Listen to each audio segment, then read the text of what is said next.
నీతో మనుషులతో సరిచేసుకొందు నీ దివ్య వాక్యము ద్వారా,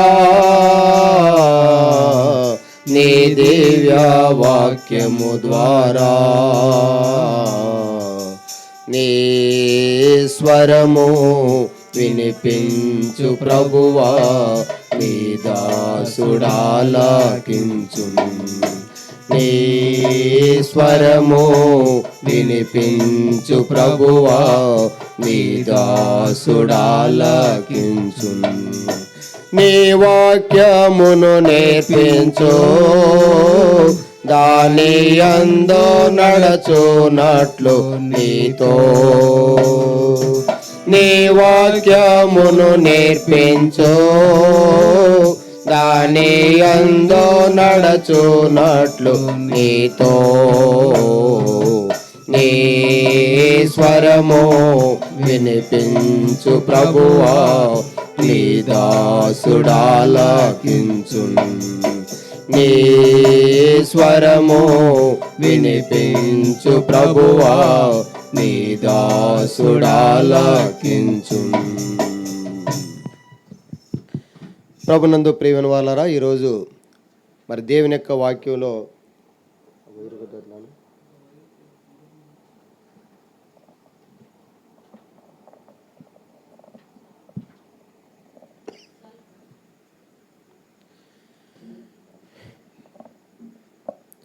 ఈరోజు మన అంశం ఏంటంటే దేవుని కర్ర. ఏంటి చెప్పండి? దేవుని కర్ర. ఇంతకుముందు చాలాసార్లు మనం ధ్యానించుకున్నామని గుర్తుంది నాకు. అంటే కర్ర అంటే దేన్ని పోల్చుకుంటున్నాం మనం? వాక్యం. దేవుని యొక్క వాక్యాన్ని కర్రతో పరిశుద్ధ గ్రంథంలో అనేక చోట్ల మనము గ్రహించవచ్చండి. ఈ యొక్క మరి అంశాన్ని ఆధారం చేసుకుని పరిశుద్ధ లేఖనాల్లో కొన్ని విషయాలు మనము ధ్యానించుకుంటాం. లేఖన భాగాల్లో కనుక మనం గమనించినట్లయితే ప్రియులారా, దేవుని యొక్క కర్రను గురించి ఎన్నో విషయాలు రాయబడింది. ప్రాముఖ్యంగా కొన్ని విషయాలు మనం ధ్యానించుకుంటాం. లేఖన భాగాల్లో మనం గమనించినట్లయితే సంఖ్యాకాండము 17వ అధ్యాయము 5, 7, 8 వచనాలు చదువుతాం. సంఖ్యాకాండము 17వ అధ్యాయం. సంఖ్యాకాండము 17వ అధ్యాయం.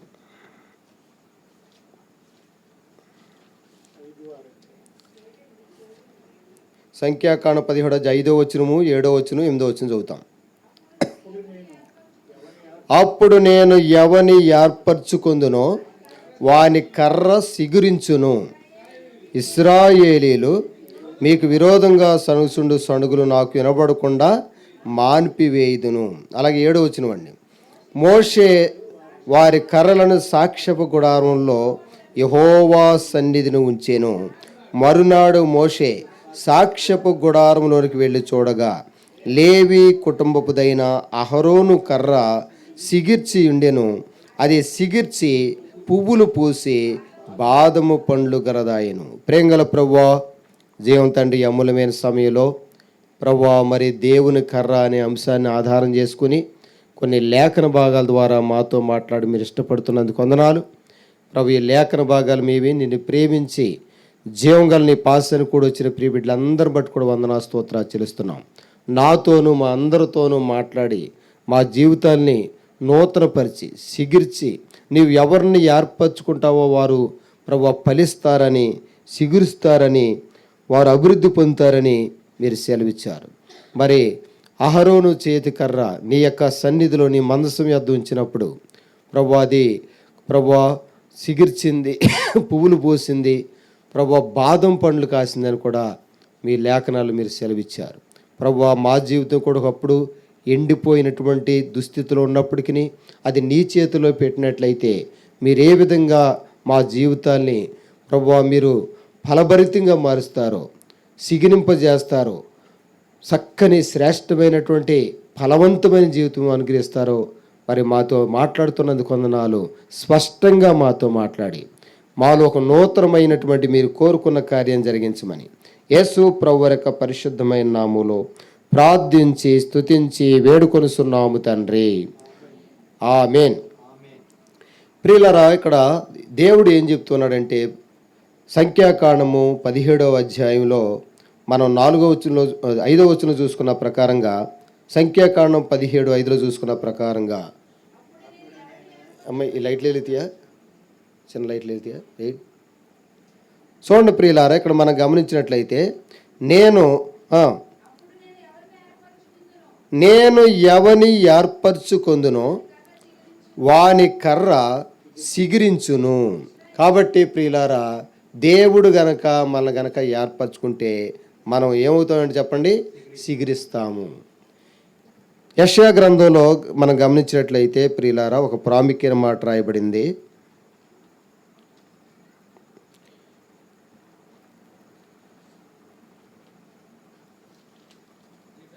యెషయా గ్రంథంలో గనక మనం గమనించినట్లయితే ఎస్ఐ ముద్దు నుండి సిగురు వచ్చినని ఉంటుందండి.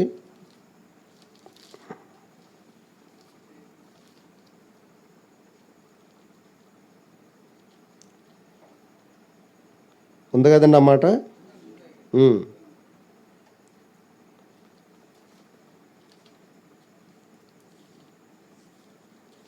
చక్కని మాటలో బైబిల్లో రాయబడి ఉంటాయండి. మొద్దులో నుండి ఏమవుద్ది చెప్పండి, సిగురు. మొద్దు అంటే అది యెషయా గ్రంథం, దేవుడు మేము దీవించిన యెషయా గ్రంథం 11వ అధ్యాయం 1వ వచనంలో చూసినట్లయితే, యెషయి మొద్దు నుండి సిగురు పుట్టును, వాని వేరుల నుండి అంకురము ఎదిగి ఫలించును. ఎంత గొప్ప మాట గమనించిన ప్రియులు. యెషయి మొద్దు నుండి సిగురు పుట్టును, వాని వేరుల నుండి అంకురము ఎదిగి ఫలించును. ప్రియులారా, లేని దాంట్లో నుండి, శూన్యం నుండి సమస్తం పుట్టించినటువంటి దేవుడు, అసాధ్యాలు సుసాధ్యాలుగా చేసినటువంటి దేవుడు ఫలభరితంగా మన జీవితాల్ని తీర్చిదిద్దగలడని వాక్యం మనకు స్పష్టంగా చూపిస్తూ ఉంది. ప్రకటన గ్రంథము 22వ అధ్యాయము, ప్రకటన గ్రంథము ఇది ఎలా సాధ్యము, దేవుడే సాధ్యపరిచాడు. ప్రకటన గ్రంథము 22వ అధ్యాయము 16వ వచనం అండి. ప్రకటన 22:16. సంఘముల కోసము, ఇదంతా ఎవరి కోసం చెప్పండి, మనం అందరూ ఎవరు అండి, జీవం గల దేవుని సంఘము, వధువు సంఘము, ఎత్తబడుటకు బుద్ధి కలిగిన కనికల వలె సంపూర్ణ సిద్ధపాటు కలిగి ఉంటున్నటువంటి దేవుని సొత్తైన ప్రజలము, దేవుని యొక్క రక్తంలో కడగబడి, పవిత్రపరచబడి, కొనబడి, శుద్ధీకరించబడి ప్రత్యేకమైన జీవితం జీవిస్తున్నటువంటి వారము, వాక్యానుసారంగా దేవుని యొక్క ఆత్మచేత నడిపించబడుతున్న బిడ్డలము. కాబట్టి ఇక్కడ సంఘముల కోసము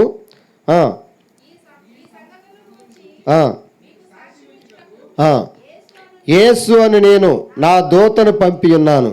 నేను దావీదు వేరు, సిగురును, సంతానమును, ప్రకాశమానమైన వేకువ చుక్కయునై ఉన్నాను.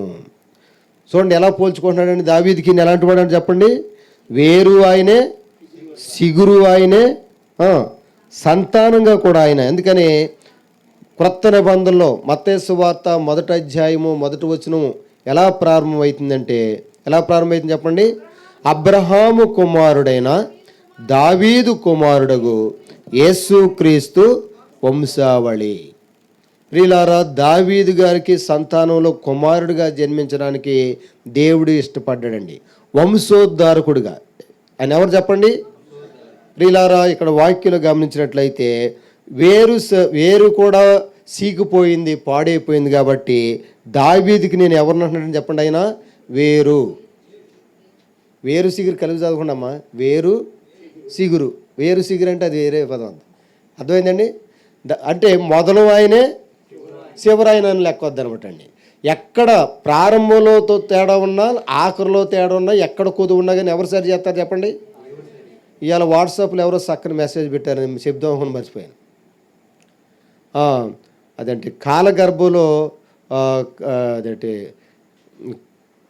కాలానికి తగిలిన ప్రతి వస్తువు కూడా కాలగర్భంలో కలిసిపోద్ది, కానీ యేసు ముట్టుకున్న ప్రతిది కూడా ఏం చేయబడద్దు అంటే నిత్యము నిలిచిద్దని ఏదో పెట్టారు. కాబట్టి ప్రభునందు ప్రియమైన వాళ్ళరా, సిగురు ఆయనే. యెషయా మొద్దు నుండి ఏం పుట్టింది చెప్పండి? సిగురు. సిగురు అనువాడు అక్కడ కలడు అని కూడా ఉంటుంది ఒకసారి బైబిల్లో. అంతేకాకుండా మనము సంతానమునై ఉన్నాను, నీ సంతానం మూలంగా భూలోకంలో సమస్త వంశంలో ఏం చేయబడతాయి చెప్పండి? ఆశీర్వది.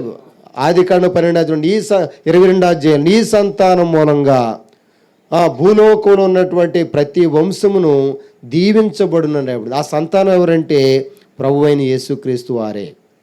శాపగ్రస్తులమైనటువంటి ఎండిపోయినటువంటి ఎందుకు పనికిరాని ఒక కర్రలాగా మీ మోడు బారిపోయినటువంటి మన జీవితాల్ని ఆయన ఆ మొద్దులో నుండి, ఉదాహరణకి చెరుకు పంట ఎలా ప్రారంభమైందని చెప్పండి అమ్మ సీఆర్ కుమార్ గారు? అంతేనా? చెరుకు ఎలాగా ఎదిగిద్ది, ఎలాగెదిగి చెప్పండి? ఆ ముద్ద లెక్క అదంతా కూడా. ఇంకా అలాంటివి కొన్ని చెప్పండి, కొన్ని గడ్డి వేర్లు ఉంటాయండి, అలాగా చాలా ఉంటాయి. అసాధ్యాన్ని దేవుడు ఏం చేస్తాడంటే సుసాధ్యాలుగా మారుస్తాడు. కాబట్టి ఇక్కడ దేవుడే చెప్పుకుంటున్నాడు ఇది ఎలా సాధ్యము. మరియమ్మ గారు ఏమన్నారండి? కన్నికైనటువంటి నాకు బిడ్డ ఎలా పుడతాడు, ఇది ఎలా సాధ్యం అంటే అక్కడ ఏమన్నాడని దేవదూత చెప్పండి, గబ్రియల్ దేవదూత ఏమన్నాడు చెప్పండి? ఇది మనుషులకు అసాధ్యమే కానీ దేవునికి సమస్తమును సాధ్యము. కాబట్టి ఇది నా ఆత్మచేతనే జరిగించబడుతుందని కూడా ప్రభువారు స్పష్టంగా తెలియజేస్తున్నాడు. కాబట్టి ప్రియులారా, ఎందుకని దేవుడు ఏర్పరచుకున్నవారు ఫలిస్తారు అంటే దేవుడే యేసు ప్రభువారే దానికి కారకుడు. వేరు ఆయనే చెప్పండి, సిగురు ఆయనే, సంతానం కూడా ఆయనే. వచ్చిన వాళ్ళందరూ ముఖాలు చూపించుకోకుండా దాక్కున్నారేనండి. అందరూ ఎదుర్కొంటా, మనుషులు లేకపోతే పోనీ అలాగనవచ్చు, ఉండరు కదా. చూడండి, అందరూ కూడా ఎదుర్కొంటూ ఉండాలి. కాబట్టి ప్రభునందు ప్రియమైనటువంటి వారు, అక్కడ వాక్యంలో కనుక మనం గమనించినట్లయితే సంఖ్యాకాండము 17వ అధ్యాయంలో 7వ వచనం చదువుదామండి. సంఖ్యాకాండము 17వ అధ్యాయం 7వ వచనం.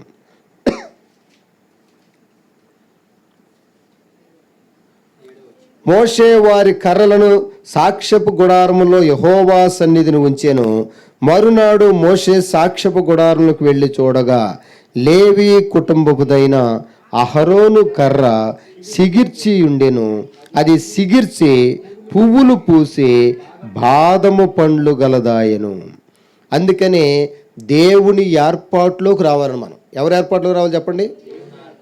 ఆయన ఏర్పరచుకున్న వారు ధనిలని ఉంటుంది. ఆయన చేర్చుకుని ఏర్పరచుకున్న వారు ధనిలని బైబిల్లో రాయబడింది. అందుకని మనం ఎవరు ఏర్పాటులో రావాలి చెప్పండి? దేవుని యొక్క ఏర్పాటులోనికి. మనం చాలాసార్లు చూస్తాం, ఎవరిని ముందుగా నిర్ణయించానో వారిని పిలిచాను, ఎవరిని పిలిచానో వారిని నీతిమంతులుగా తీర్చాను అని ఒక క్రమమైన పద్ధతి రాయబడి ఉంటుంది. ఇప్పుడు మనందరికీ ఏం కోరుకుందంటే మొద్దులాగా ఎండిపోయినవి దేని పనిచేస్తాయి చెప్పండి బాగా అమ్మా? పొయ్యిలో పనిచేస్తాయి. అంటే కాల్చివేయబడటానికి. అంటే అర్థం ఏంటి? నరకంలో కూడా ఏం చేయబడతాం మనం? దాన్ని పనిచేస్తాం మనం. మనుషులు పుల్లలు అయితే పొయ్యిలో పనిచేస్తాయి, మనమైతే నరకాన్ని పనిచేస్తాం. దేని పనిచేస్తాం చెప్పండి? ఇలాంటి వ్యక్తులను దేవుడు ఏం చేశారంటే మొద్దులో నుండి ఏం పుట్టించాడు చెప్పండి? సిగురు. యెషయా మొద్దు నుండి సిగురించి మామిడి చెట్లు కూడాను మొదల కంట కూడాను నరికేసినా కానీ కొన్ని మొక్కలు ఏం చేస్తాయి చెప్పండి? సంవత్సరం తిరగకుండా కానీ ఎప్పుడైతే పళ్ళు కూడా కాస్తాయి అనుకోండి. ఎక్కడ చూసారు మీరు? కాబట్టి ప్రభునందు ప్రియమైన వాళ్ళరా, ఇక్కడ ఇవన్నీ ఎలా సాధ్యమయ్యా అంటే దేవుడు మనుషులకి ఇది అసాధ్యం కానీ దేవునికి సమస్తమును సాధ్యము. ఇక్కడ 12 గోత్రాల నుండి వాళ్ళ కర్రలు పెట్టినప్పటికీ కూడాను వాళ్ళన్ని కర్రల మధ్యలో ఉన్నటువంటి అహరోను చేతి కర్ర మాత్రమే ఏం చేసిందంటే సిగిర్చి పువ్వులు పూసి బాదము పండ్లు గలదాయను. ఈ 3 అంతుల అనుభవం ఉండాలని మన జీవితంలో. ఏమి అనుభవం ఉండాలి చెప్పండి? సిగిరించాలి, పువ్వులు పుయ్యాలి, బాదం పండ్లు. మనం ఏ దశలో ఉన్నాం? మనకు మనుషుల దశలు చెప్పండి అమ్మా సిస్టర్ గారు. బాల్య దశ, కౌమార దశ. ఆ సిస్టర్ గారు అసలు ఏమీ చెప్పట్లేదండి. యవ్వన దశ, తర్వాత వృద్ధాప్య దశ. వీటిల్లో ఏదన్నా ఎదుగు బదుగు లేకపోతే మనోళ్ళు ఏమంటారండి వాళ్ళని? మరుగుజ్జోళ్ళు ఏమంటారు చెప్పండి? అట్టి ఇటు కానోళ్ళు ఏమైనా పేర్లు పెడతారు వాళ్ళే? రకరకాల పేర్లు మరి ఎక్కడ నుండి పుట్టుకొస్తాయి, కొత్త పేర్లు వచ్చేస్తాయండి. మన జీవితంలో కూడా ఏ అనుభవం రావాలి చెప్పండి? ముందు సిగిరించాలి, తర్వాత చక్కని పువ్వులు, తర్వాత పండ్లు. ఏ పండ్లు అంటే ఆ దేవునికి ఇష్టమైన పండ్లు. ఏ ఫలాలు చెప్పండి? అవి ఆయనకి ఇష్టమైనటువంటి ఫలాలు, నీతి ఫలాలు, జిహ్వా ఫలం. చెప్పండి ఏ ఫలాలు? బైబిల్లో ఆత్మ ఫలాలు, ఇంకా రకరకాలైన దేవుడు కోరుకున్న ఫలాలు ఉండేయండి. పరలోక సంబంధమైన ఫలాలు ఫలించాలి మనం, అంతే కదండి. ఇప్పుడు మనము ఏదో చాలా మొక్కలు ఉంటాయి అమ్మేవాళ్ళ దగ్గర, మనం అన్నీ తెచ్చుకుంటాం, మనకు నచ్చిన మొక్కలు తెచ్చుకుంటాం. చెప్పండి యథార్థంగా. దేవుడు కూడా మనల్ని ప్రపంచం అంతట్లో ఆయనకు నచ్చినటువంటి ఇష్టమైనటువంటి మనల్ని ఏర్పరచుకున్నాడు. ఆయన ఏర్పాటు గురించి ఒకసారి మనల్ని జ్ఞాపకం చేసుకుంటా చదువుదామండి. ఒకసారి మనము కొరింథీయులకు రాసిన పత్రికలో చూసినట్లయితే ఆయన లోకంలో నుండి మనల్ని ఎటువంటి వారిని ఏర్పరచుకున్నాడండి? కొరింథీయులకు రాసిన మొదటి పత్రిక 1వ అధ్యాయము 26 నుండి. 1 కొరింథీ పత్రిక 1వ అధ్యాయం 26 నుండి. సహోదరులారా, మిమ్మును పిలిచిన పిలుపును చూడుడి. మీలో లోకరీతిని జ్ఞానులైనను ఘనులైనను గొప్ప వంశపు వారేను అనేకులు పిలువబడలేదు, కానీ ఏ శరీరియు దేవుని ఎదుట అతిశయింపకుండునట్లు జ్ఞానులను సిగ్గుపరచుటకు లోకములో నుండి వెర్రి వారిని దేవుడు ఏర్పరచుకొని ఉన్నాడు. బలవంతులైన వారిని సిగ్గుపరచుటకు లోకంలో బలహీనులైన వారిని దేవుడు ఏర్పరచుకొని ఉన్నాడు. ఎన్నికైన వారిని వ్యర్థం చేయుటకు లోకంలో నీచులైన వారిని, తృణీకరింపబడిన వారిని, ఎన్నిక లేని వారిని దేవుడు ఏర్పరచుకొని ఉన్నాడు. అయితే ఆయన మూలముగా మీరు క్రీస్తు యేసునందున్నారు. లోకంలో ఏ విషయంలో కూడా మనం చెప్పుకోవడానికి ఏది మనకంటూ లేదు. అయితే క్రీస్తులో మనల్ని ఏర్పరచుకున్నాడు. యోహాను సువార్త 15వ అధ్యాయంలో కనుక మనం గమనించినట్లయితే, యోహాను సువార్త 15వ అధ్యాయము చూడండి ప్రియులారా. యోహాను సువార్త 15వ అధ్యాయంలో 16వ వచనం, మీరు నన్ను ఏర్పరచుకొనలేదు, మీరు నా పేరట తండ్రిని ఏమి అడుగుదురో అది ఆయన మీకు అనుగ్రహించినట్లును మీరు వెళ్ళి ఫలించుటకును మీ ఫలము నిలిచి ఉండుటకును నేను మిమ్మను ఏర్పరచుకొని నియమించి తిని. చూడండి, ఇక్కడ 4వది యాడ్ చేశాడండి. ఆ 3 ఒకసారి చెప్పు నారాజు. ఆ 3 చెప్తే 4వది ఇప్పుడు మనం చర్చించుకోవచ్చు. మనం ఏం చేయాలి చెప్పండి? ఇంత మనం చదువుకున్న సంఖ్యాకాండంలో మొట్టమొదటిగా ఏం చేయాలి చెప్పండి? మనందరం సిగురించాలి, తర్వాత పువ్వులు పుయ్యాలి, తర్వాత ఫలాలు ఫలించాలి. ఇక్కడ యేసు ప్రభువారు యోహాను సువార్త 15వ అధ్యాయము 16వ వచనంలో దాంతోపాటు ఇంకోటి యాడ్ చేశాడు. ఇంకేంటి చెప్పండి? అది మీరు సరిగా చదివితే అందులో జవాబు వచ్చేద్దండి.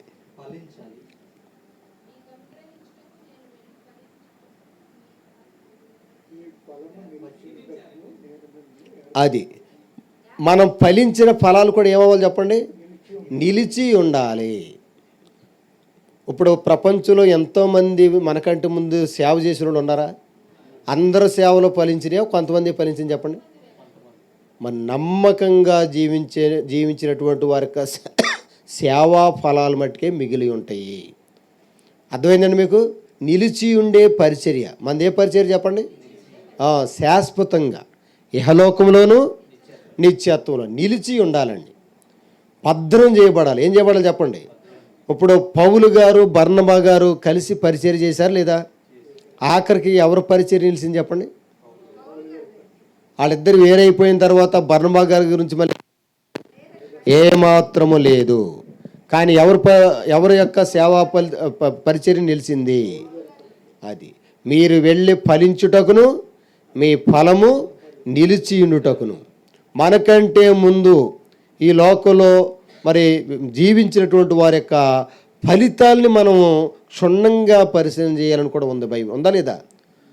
వారి యొక్క ఫలాలు ఎలాంటివి, వారు ఏ విధంగా ఫలించారు, వాటిని మీరు జాగ్రత్తగా అబ్జర్వేషన్ చేయమని కూడా బైబిల్లో రాయబడింది. అమ్మ అర్థమవుతుందా? మనందరం సియోన్ కుమార్ గారు 4 విషయాలు చెప్పండి ఒకసారి. ముందు మనం ఏం చేయాలండి?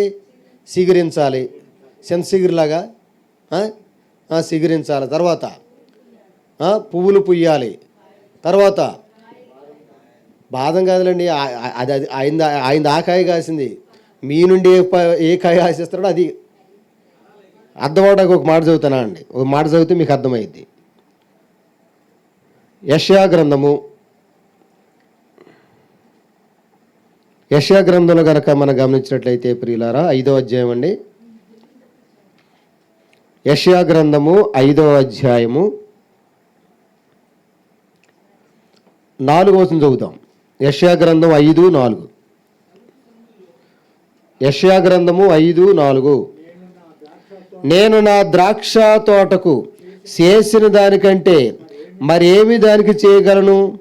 అది ద్రాక్ష పండ్లు కాయనని నేను కనిపెట్టినప్పుడు అది కారు ద్రాక్షల కాయటకు కారణమేమి? చాలండి. అక్కడ ఏ చెట్టు గురించి దేవుడు పోల్చి చెప్తాడు చెప్పండి? ద్రాక్ష చెట్టు కాబట్టి ద్రాక్ష కాయలు కాయాలి. ఇప్పుడు నిన్ను నన్ను మనందరూ కూడా లోకంలో ఆయా బాధ్యతలు, ఆయా పనులు, ఆయా దేవుడు కోరుకున్న ఫలాలు ఫలించడానికి దేవుడు ఎదురు చూస్తున్నాడు. అర్థమైందండి? సియోన్ కుమార్ గారు ఫలించాల్సిన కాయలు కుసుమ కుమార్ గారు ఫలిస్తూ, ఏమండి, కుసుమ కుమార్ గారి నుండి దేవుడు ఆశిస్తున్న ఫలాలు సియోన్ కుమార్ గారు కనుక ఫలిస్తున్నారు కూడా దేవుడికి ఇష్టమేనా? అది కాని ఫలాలు. ఏ ఫలాలు చెప్పండి? ఇక్కడ కారు ద్రాక్షలు. ఏ ద్రాక్షలు చెప్పండి? అది దేవుడు అక్రమం అంటాడండి దాన్ని.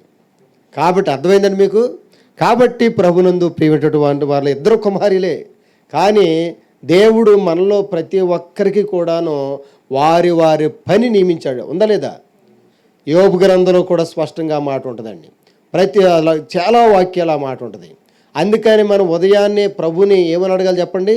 ప్రభువా, నేనేమి చెయ్యవలెను? నా పని ఏమిటి చెప్పండి అమ్మ, అందరూ చెప్పండి. నేనే ఫలాలు ఫలించాలి? ఇవి దేవుడు మనం ఖచ్చితంగా అడగాలి. యోహాను సువార్త 17వ అధ్యాయంలో మనకెవరు మోడల్ అండి? మనకెవరు మాదిరి చెప్పండి? చూడండి, యేసు ప్రభువారు పగలంతా ఏం చేసేవాడు, రాత్రి అంతా ఏం చేసేవారు? మీరు చెప్పగలరా? పగలంతా కూడా తీరిక లేకుండా బోధించేవారు, రాత్రంతా ప్రార్థన చేసి దేవుని చిత్తాన్ని తెలుసుకునేవారు. అర్థమైందండి మీకు? అప్పుడు వారి ఫలం ఎలా ఉంటుంది చెప్పండి? నిలిచి ఉంటుంది. యేసు ప్రభువారు మనందరికి ఎలాంటి ఫలం చెప్పండి? చెప్పండి. యేసు ప్రభువారిని ఎలాంటి ఫలం అనవచ్చు మనం? ఆయన ఫలించినటువంటి, ఆయన ద్వారా వచ్చిన ఫలితం, అంతే కదండి. ఎంతమంది అనుభవిస్తున్నాం చెప్పండి? ప్రపంచంలో ఉన్న ప్రతి ఒక్కరు కూడా ఆయనే ఆధారమయ్యాడు. ప్రతి మోకాలును ఆయన నామమున వంగునట్లు, ప్రతి నాలుక ఆయన నామాన్ని స్తుతించినట్లు, అన్ని నామముల కంటే హెచ్చైన పైనామం ఆయనకి తండ్రి అనుగ్రహించడం రాయబడింది. కాబట్టి ప్రభునందు ప్రియమైన వారలారా, యోహాను సువార్త 17వ అధ్యాయంలో ఇక్కడ 4వ వచనం చదివినట్లయితే, యోహాను సువార్త 17వ అధ్యాయం 4వ వచనం, అదిగోండి, చేయుటకు నీవు నాకిచ్చిన పని నేను సంపూర్ణంగా నెరవేర్చి. చాలండి, చాలు. ఒకసారి అండి, యేసుక్రీస్తు ప్రభువారి భూమి మీద ఎన్ని సంవత్సరాలు శరీరధారిగా ఉన్నాడు చెప్పండి? 33.5 సంవత్సరాలు ఉన్నారని మన యొక్క బైబిల్ పండితులు చెప్తా ఉన్నారు. 33.5 సంవత్సరాలు ఆయన సేవ చేసింది ఎన్ని సంవత్సరాలు చెప్పండి? 3.5. మరి మిగిలిన సంవత్సరాలు మరి అప్పుడు కూడా సేవ చేయకుండా మరి ఏంటది అంటే, మనం కూడా భూమి మీద చదువుకునే టైంలో ఉద్యోగం చేస్తానని కుదురుద్దండి చెప్పండి? అలాగా కాని పనులు చేయకూడదు. దేవుడు సమయోచితంగా మనకి, అందుకే ప్రతిరోజు కూడా అడగాలి.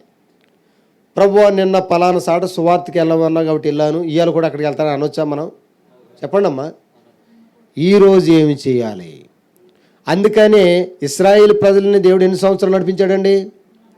40 సంవత్సరాలు నడిపించినప్పుడు 2 రోజులు సరిపడా భోజనం ఇచ్చేవాడా? ఎప్పటికప్పుడేనండి? ఎప్పుడు ఇచ్చేవాడు 2 రోజులు సరిపడా?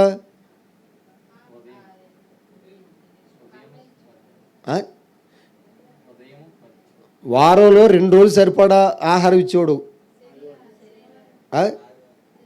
ప్రతి వారంలో ప్రతిరోజు మట్టుకి ఏ రోజుకి ఆ రోజు సమకూర్చుకోవాలి. కానీ వారంలో ఒక రోజు మట్టుకి 2 రోజులు సరిపడా ఇచ్చేవాడు. ఏ రోజు అది? ఏండి ఎలా అయిపోయారు ఏంటంటే మన సియోని విశ్వాసులు. అప్పట్లో ఆరాధన చేసింది ఏ రోజు చెప్పండి? శనివారం చేసేవాళ్ళు కాబట్టి శుక్రవారం 2 రోజులు సరిపడా ఆహారం ఇచ్చేవాడు. శనివారం వారు దేవుని యొక్క సన్నిధిలో దేవుని యొక్క నడిపింపులో తప్ప ఇక వారు ఏ పని చేసేవారు కాదండి. అర్థమైందండి మీకు? కాబట్టి ప్రియులారా, ఇక్కడ యేసు ప్రభువారు చేయుటకు నీవు నాకు ఇచ్చిన పని సంపూర్ణంగా నెరవేర్చి నిన్ను భూమి మీద నిన్ను అది నీ ద్వారా నా ద్వారా మన ద్వారా ఎవరికి మహిమ రావాలి చెప్పండి? దేవునికి మహిమ రావాలంటే ఏ పని చేస్తే దేవుడి మహిమ చెప్పండి? మంచి పని చేస్తున్నా అండి. దేవుడు నీకే పని చెప్పుడు అది చేయాలి. సాల్మన్ రాజు గారి ఆఫీసులో ఆయన సీట్లకి వెళ్ళి కూర్చుంటే మనకు కుదురుద్దండి? యథార్థం చెప్పండి. ఎందుకని?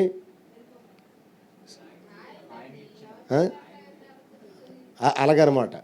కాబట్టి ప్రభునందు ప్రియమైన వాళ్ళారా, మనం అందుకనే యేసు ప్రభువారే అందరికంటే గొప్పవాడు ఈ మాట అంటున్నాడండి. అందుకనే మనలో ప్రతి ఒక్కరు మన ఫలాలు నిలిచి ఉండాలంటే, మన జీవితం మన సాక్ష్యం నిత్యత్వాన్ని కూడా సరిపడినంతగా ఉండాలంటే, అంతే కదండి? ఎప్పుడు వరకు సరిపోవాలండి మనం జీవించిన జీవితం చెప్పండి? నిత్యత్వం వరకు కూడా ప్రభుతో సదాకాలం ఉండడానికి సరిపడినంత ఫలాలు ఫలించాలి. ఏ పండు అన్నా ఎక్కువ కాలం నిల్వ ఉంటుందండి? ఏ పండు నిల్వ ఉండదు. కానీ మరి ఏ ఫలం నిలిచి ఉంటుంది? మన చెప్పండి, మన దేవునికి ఇష్టమైన మనం జీవించిన జీవితం కడవరకు. అందుకనే లోకమును దాని ఆశయు గతించిపోవచ్చున్నవి కానీ దేవుని చిత్తమును జరిగించేవాడు చెప్పండి, దేవుని చిత్తమును జరిగించువాడు నిరంతరమును నిలిచియుండును. కాబట్టి ప్రియులారా, మనం నిలిచి ఉండేవారు ఉండాలి కానీ పడిపోయేవారు ఉండకూడదు. అర్థమైందండి?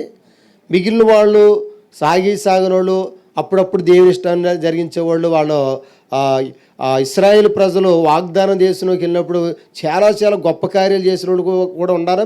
ఆఖరికి నశించిపోయారు చెప్పండి? 2 ఉండారు ఆఖరి వరకు. వాళ్ళిద్దరు ఎవరు చెప్పండి?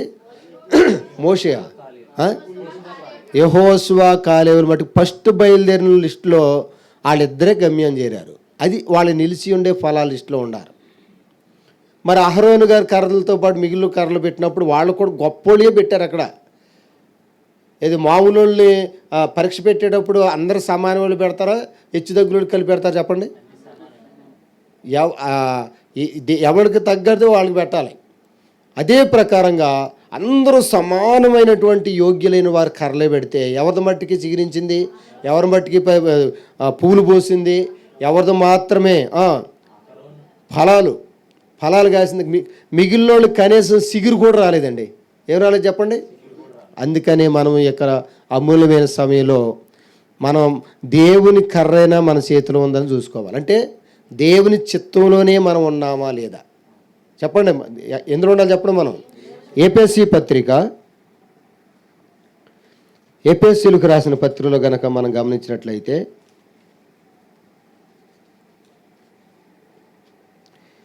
2వ అధ్యాయము 10వ వచనం.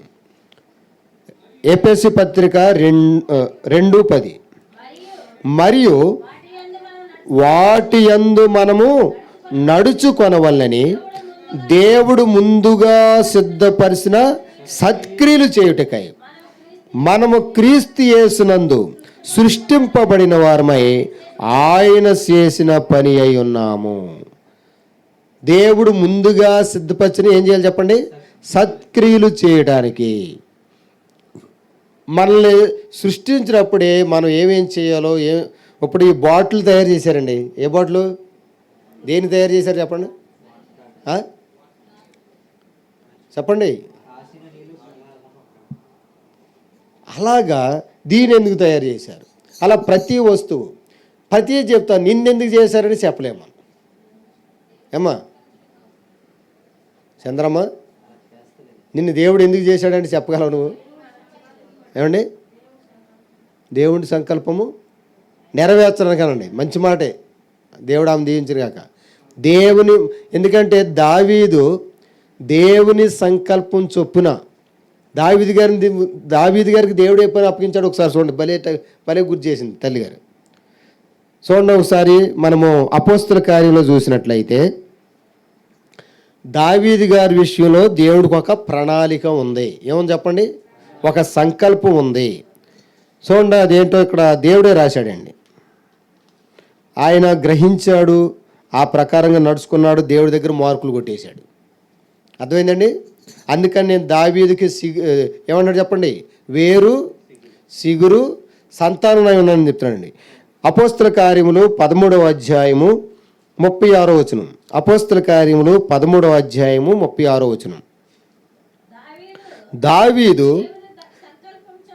ఎవరి సంకల్పం చొప్పున చెప్పండి?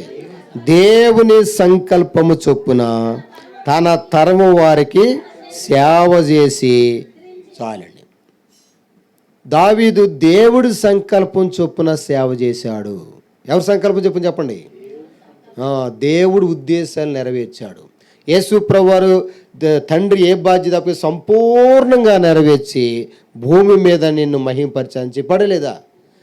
మరి లోకాసు వార్త 1వ అధ్యాయంలో కనుక మనం గమనించినట్లయితే, లోకాసు వార్త 1వ అధ్యాయం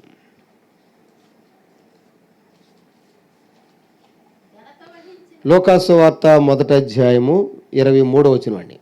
లోక 1:23. అతడు సేవ చేయు దినములు సంపూర్ణమైనప్పుడు తన ఇంటికి వెళ్ళెను. సాలమన్ రాజు గారు రిటైర్మెంట్ అయిపోతే ఏ మాట చెప్దాం అంటే ఇది గుర్తొచ్చింది అనుకుంటున్నా. ఇది చాలామంది ఆయిల్ గురించి చెప్తున్నారు. అది కాదండి, తన మామూలు భూమి మీద ఉన్న ఇంటికి వెళ్ళాడు. చూడండి ఇక్కడ ఏ రాయబడింది చెప్పండి? అతడు సేవ చేయు దినములు సంపూర్ణమైనప్పుడు తన ఇంటికి వెళ్ళాను. కాబట్టి మనకు అప్పగించిన ప్రతి బాధ్యత కూడా నమ్మకమంగా నిర్వర్తించాలి. అప్పుడు మన జీవితాలు ఎలా ఉంటాయి చెప్పండి? మన ఫలాలు ఏమైతే చెప్పండి? అది మిగిలినోళ్ళు అయితే కనీసం ఏం రాలేదు చెప్పండి? సిగురు కూడా రాలేదు. చాలామంది విత్తనాలు వేసి మీరు ఆనవ గింజలు ఇప్పుడు ఏం పెడుతుంటారు చెప్పండి? పాదులు కొన్ని ఎంతకాలం ఎదురు చూసినా కానీ ఏమైపోతే తెలియదు. ఏమండి? అలాంటి వాళ్ళు ఎక్కువ మంది ఉన్నారు. ఒక 10-20 ఎత్తే 1-2 లైన్లో వస్తాయి, అంతే కదండి? వాటిల్లో కూడా ఫలించేది ఎన్నో. అలాగా నాణ్యమైంది నిక్కర్సైంది మట్టిగా ఆఖరికి కడ వరకు మిగిలినట్లుగా మన నుండి కూడా దేవుడు ఎదురు చూస్తున్నాడు, అంతే కదండి? మనం లేఖన భాగంలో చూసినట్లయితే చక్కని మాటలు ఎన్నో ఉన్నాయండి. మనము చక్కని ఫలాల కోసం ఎదురు చూస్తామన్నమాట మరి ఇబ్రీలోనే ఎక్కడ ఉంటుందండి?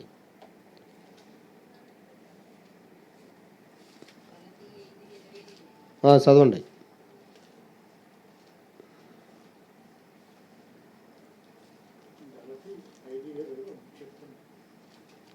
తీసినోడు చదవండి.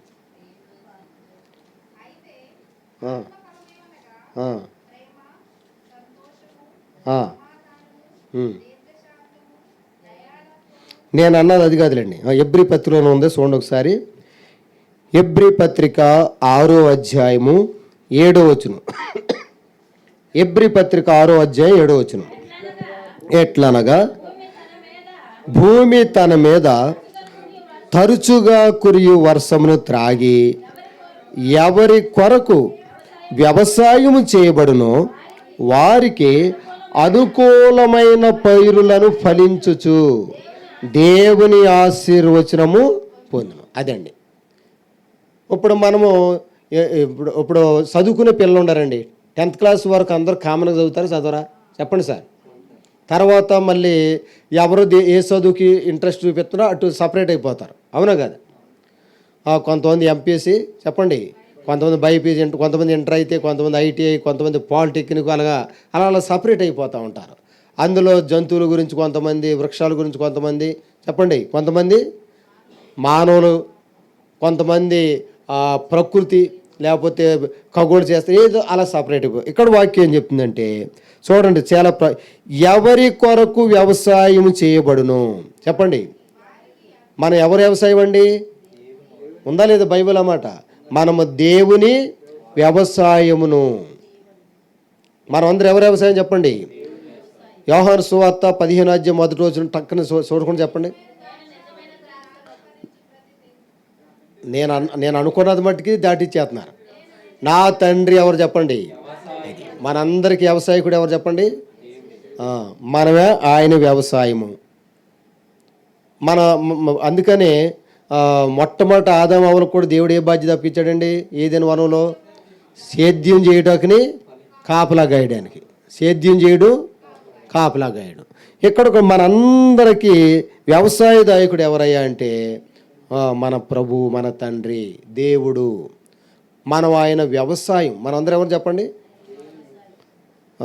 అది ఎక్కడో ఉంటుందండి, ఒకసారి చూస్తే మనకి ఇంకా ఇక్కడ ఏలుగా పెట్టండి.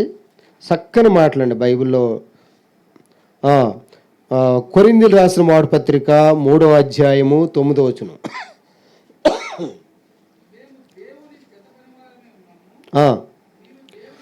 కొరింథీయులు రాసిన మొదటి పత్రిక 3వ అధ్యాయం 9వ వచనం చదువుతున్నారండి.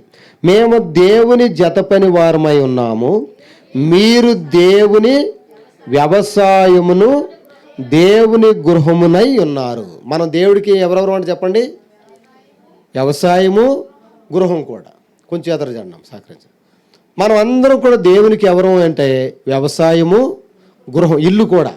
మనమే దేవుని ఇల్లు, మనం దేవునికి ఆలయం అని రాయబడింది. కాబట్టి ప్రియులారా, ఇప్పుడు మనము దేవునికి నిజమైన వ్యవసాయం కాబట్టి ఇప్పుడు యాకోబు రాస్తాడండి. అలాగనే చాలా విషయాలు ఉంటాయి. ఏ చెట్టుకి ఆ ఫలాలే ఫలించాలి కదండి అమ్మా, చెప్పండి. ఏ చెట్టుకి అదే ఫలం రావాలి. కాబట్టి మనలో ప్రతి ఒక్కరు కూడా దేవుడికి తగిన ఫలాలు మనం ఫలించాలి. ఎందుకంటే మనం ఆయన కుమారులము, ఆయన కుమార్తెలం కాబట్టి. ఇక్కడ వాక్యంలో రాయబడింది ఏంటంటే ఎబ్రీ పత్రిక 6వ అధ్యాయము, ఎబ్రీ పత్రిక 6వ అధ్యాయము 7వ వచనంలో చదవండి. ఎట్లనగా భూమి తన మీద తరచుగా కురియు వర్షమును త్రాగి ఎవరి కొరకు వ్యవసాయము చేయబడునో, చూడండి, ఎవరి కొరకు వ్యవసాయం చేయబడునో వారికి అనుకూలమైన పైరులను ఫలించి. ఇది చాలా ప్రాముఖ్యం అండి. మనం అందరం కూడా ఈ భూమి మీద దేనికని సృజించబడ్డామంటే దేవునికి అనుకూలమైన ఫలాలు ఫలించడానికి, అంతేనా కదండి? అప్పుడు మనకేం కలిగిద్దంట? అది ఆ మాట చెప్పాలి, దేవుని ఆశీర్వాదము పొందుతాము. మనం ఇప్పుడు ఇక్కడ అందరూ వచ్చింది దేనికమ్మా చెప్పండి? దేవుని ఆశీర్వాదం పొందడానికి వచ్చాం. దేవుని ఆశీర్వాదాన్ని నువ్వు పొందాలంటే ప్రియ సహోదరుడా, దేవుని ఆశీర్వాదాన్ని స్వతంత్రించుకోవాలంటే ప్రియ సహోదరి, నువ్వు దేవునికి అనుకూలమైన పైర్లు, దేవునికి అనుకూలమైనటువంటి ఫలాలు ఏం చేయాలంటే ఫలించాలి. మనం ప్రభువుని సన్నిధిలో వేడుకోవాలి. ఏమని వేడుకోవాలి? ప్రభువా, కనీసం సిగిరే రా, నువ్వు ఫలాలు కోరుకుంటున్నావు, నిలిచి ఉండే ఫలాలు కోరుకుంటున్నావు, కనీసం సిగిరే రావట్లేదు ప్రభువా, నన్ను క్షమించి కనికరించి ఆ లోటు ఎక్కడుంది అని ప్రభుని అడిగి ఎక్కడెక్కడ ప్రాబ్లమ్స్ ఉన్నాయి వాటిని ఎప్పటికప్పుడు సరి చేసుకోవాలి. అంతే కదండి? చావునై ఉన్న మిగిలిన జీవితాన్ని ఏం చేయాలి చెప్పండి? ఉందా? ప్రకటన గ్రంథము 3వ అధ్యాయంలో మాట ఉంటుందండి, నువ్వు సావునైన మిగిలిన క్రియలన్నా బలపరుచుకో. ఇక జరిగిపోయిన కాలాన్ని తిరిగి సరి చేసుకోగలమండి? మిగిలిన సమయాన్నన్నా మనము బాగు చేయించుకోవాలి. కాబట్టి ప్రభునందు ప్రియమైన వాళ్ళరా, ఇలా చూసుకుంటే ఎన్నో విషయాలు మన జీవితంలో ఉంటాయండి. మన అంశం ఏంటి చెప్పండి? దాంట్లో ఎక్కడెక్కడికో నడిపించాడు దేవుడు. కాబట్టి నిర్గమకాండంలో కనుక మనం గమనించినట్లయితే 4వ అధ్యాయము 20వ వచనం, అది నిర్గమ 4:20.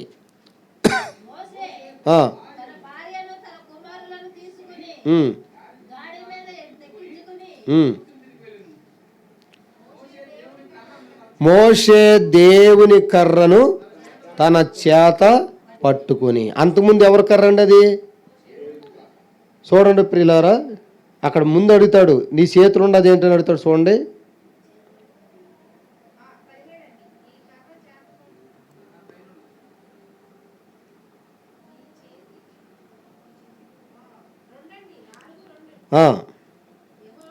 అది యెహోవా అడుగుతున్నాడు ఏమని, నీ చేతిలోనిది ఏమిటి అని అతన్ని అడిగాను. అందుకు అతడు కర్ర అనేను. దాని తర్వాత దాన్ని మనం కంటిన్యూ అంటే ఎక్కడే ఉంటే మన టైం చాలు కాబట్టి మనం ముందుకెళ్ళిపోతామండి. ఇక్కడ మనం ముందుకెళ్ళిపోయినట్లయితే ప్రియులారా, నిర్గమకాండము 4వ అధ్యాయంలో 17వ వచనం చదవండి. 17వ వచనం, ఈ కర్రను చేత పట్టుకొని దానితో ఆ సూచక క్రియలు చేయవలని చెప్పాను. ప్రియులారా, మన జీవితంలో ఏమీ అతిగతి లేదండి, ఏమీ జరగట్లేదని అనుకుంటున్నారు అనుకోండి, మనల్ని ఏం పట్టుకున్నాడండి దేవుడు? కర్ర అంటే దేని అనుకున్నాం చెప్పండి. మనం వాక్యాన్ని చేత పట్టుకోండి. అప్పుడు ఏం జరిగిద్ది అంటండి? చూడండి అక్కడ ఏముందో చదవండి ఆ మాట. ఈ కర్రను చేత పట్టుకుని ఏం చేయమన్నాడండి? దానితో సూచక్రియలు. అది వాక్యము గనక మన చేతిలో ఉంటే, ఏం చేతిలో ఉంటే చెప్పండి? మన చేతిలో వాక్యం ఉండదు, ఏముంటుంది చెప్పండి? భలే చెప్పారండి. మన చేతిలో ఏముండదు చూడండి ఒకసారి. యోబు గ్రంథము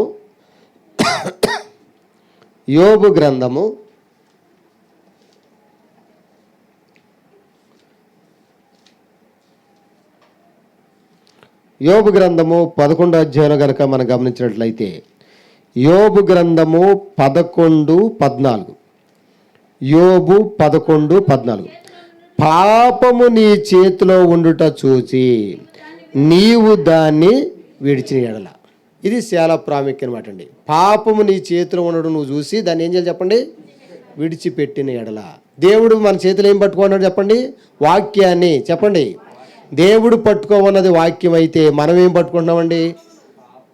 మనమే పాపాన్ని పట్టుకుంటున్నాం. అదండి సమస్య. నాగరాజు ఎదరా ఈ గదిలోరా, నాగరాజు ఈ మంచమే కూర్చో.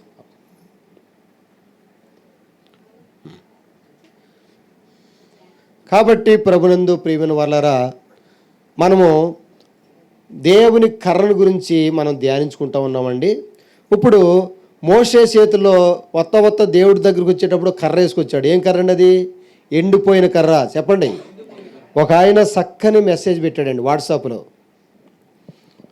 చనిపోయినటువంటి లాజరు ఎన్ని రోజులు అయిపోయిందండి యేసుప్రభు వచ్చేసరికి?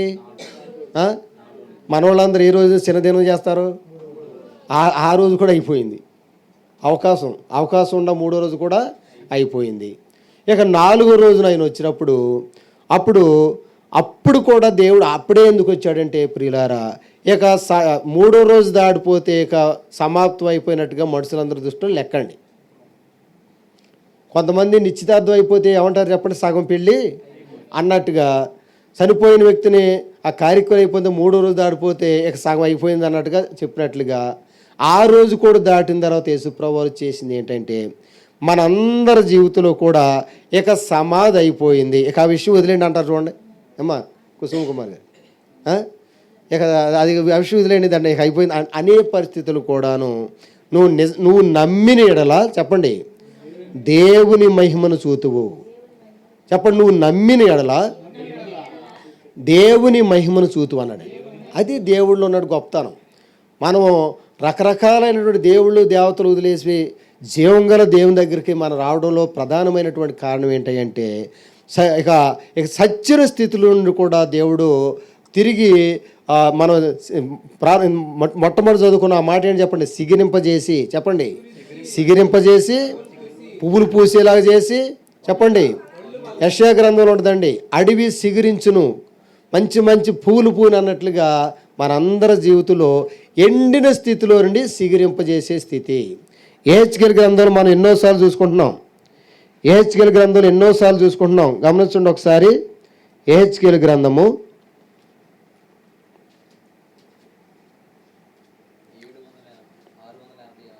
7 మనం ఎన్నోసార్లు చదువుకుంటూ ఉంటాం అన్నమాట. నీచులను గనులు కానీ ఎండిపోయిన వారిని వికసించినట్లు చేస్తానని ఉంటుంది కదండి. ఏహెచ్కేల్ గ్రంథమే కదండి. ఎన్నో అధ్యాయం చెప్పండి. 17 అమ్మా తీయండి.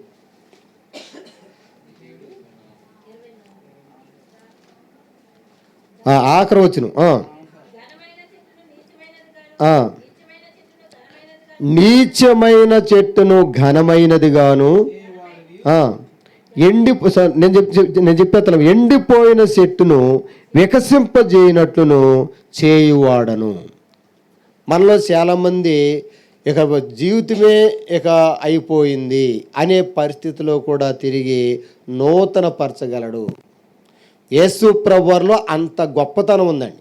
ఎవరిలో ఉంది చెప్పండి గొప్పతనం? చెప్పే బాలో కూడా లేకపోవచ్చు, కానీ చేయగలిగినటువంటి ఆ సామర్థ్యంలో ఉంది అది.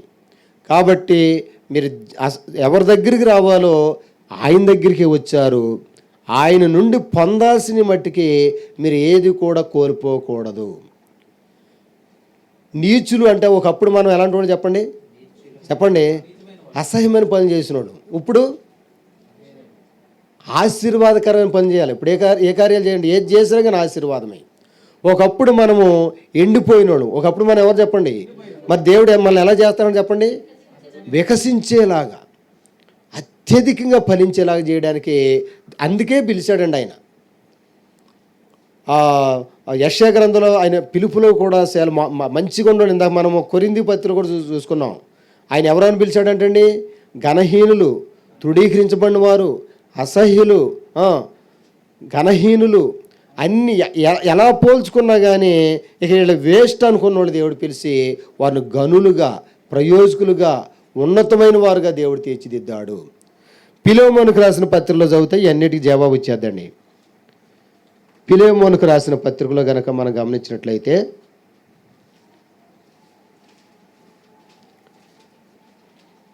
ఎబ్రిల్కి రాసిన పత్రిక ముందు ఉంటుందండి. ఫిలెమోనుకు రాసిన పత్రిక మొట్టమొదటి అధ్యాయము 11 అండి. అందరూ చదవాలండి. అతడు మునుపు నీకు నిష్ప్రయోజనమైన వాడే గాని ఇప్పుడు నీకును నాకును ప్రయోజనకరమైన వాడాయన. ఇది సామాన్యమైన మాట అండి. ఇది ఒకప్పుడు మనం కూడా ఉపయోగం లేని వారం, కుటుంబానికి కూడా ఏమాత్రం ప్రయోజనం లేని వారం, వేస్ట్. కొంతమంది పిల్లలు ఉంటారండి, పెద్దోళ్ళైనా కొంతమంది మనుషులు ఉంటారు, ఎవరికి బతుకు దినాల్లో ఉపయోగపడకుండా పోయిన వాళ్ళు ఉన్నారు. లేదా యథార్థం చెప్పండి. మీరు కూడా చూసుంటారు చాలామంది.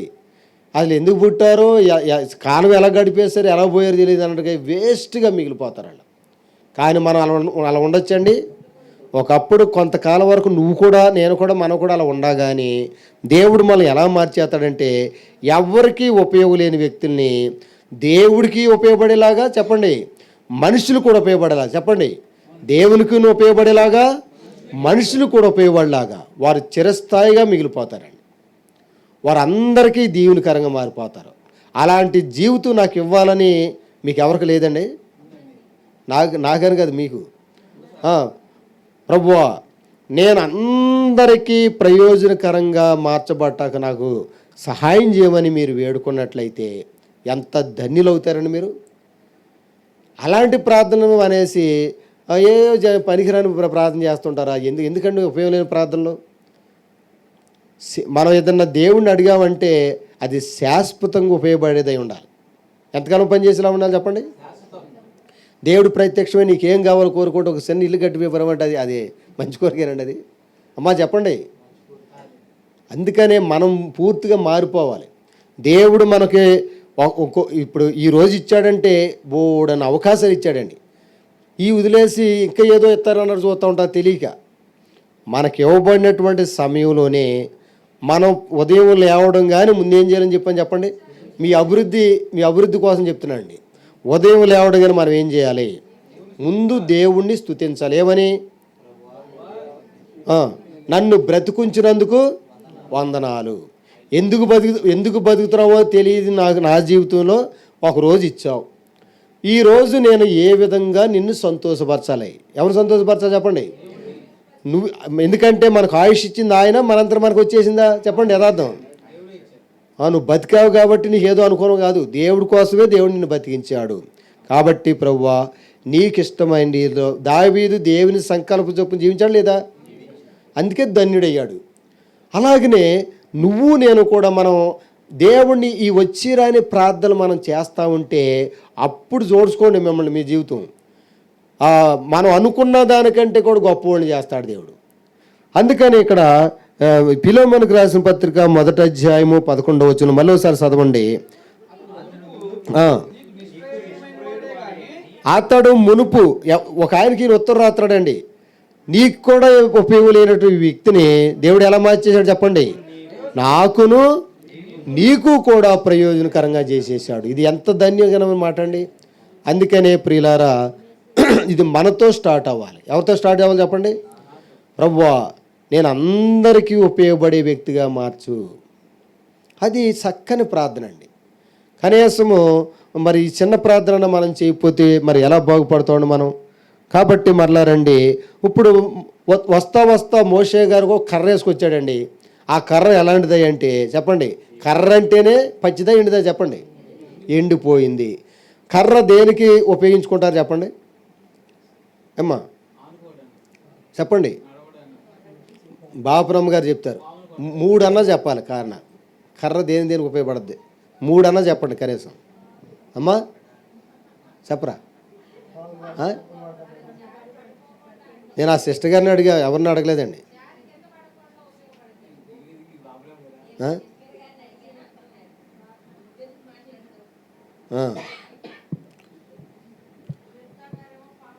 ఇప్పుడు కర్ర ఎవరైనా చేతి పట్టుకునే దేనికంటే మొట్టమొదటిగా ఆధారపడడానికి సాదృశ్యం అది. రెండోది ఏంటంటే భద్రత. కర్ర ఎండిపోయింది, భద్రత ఎలా కలగజేద్దండి, మనం ఎలా ఉపయోగించుకోవాలో దాన్ని బట్టి, అంతే కదండి.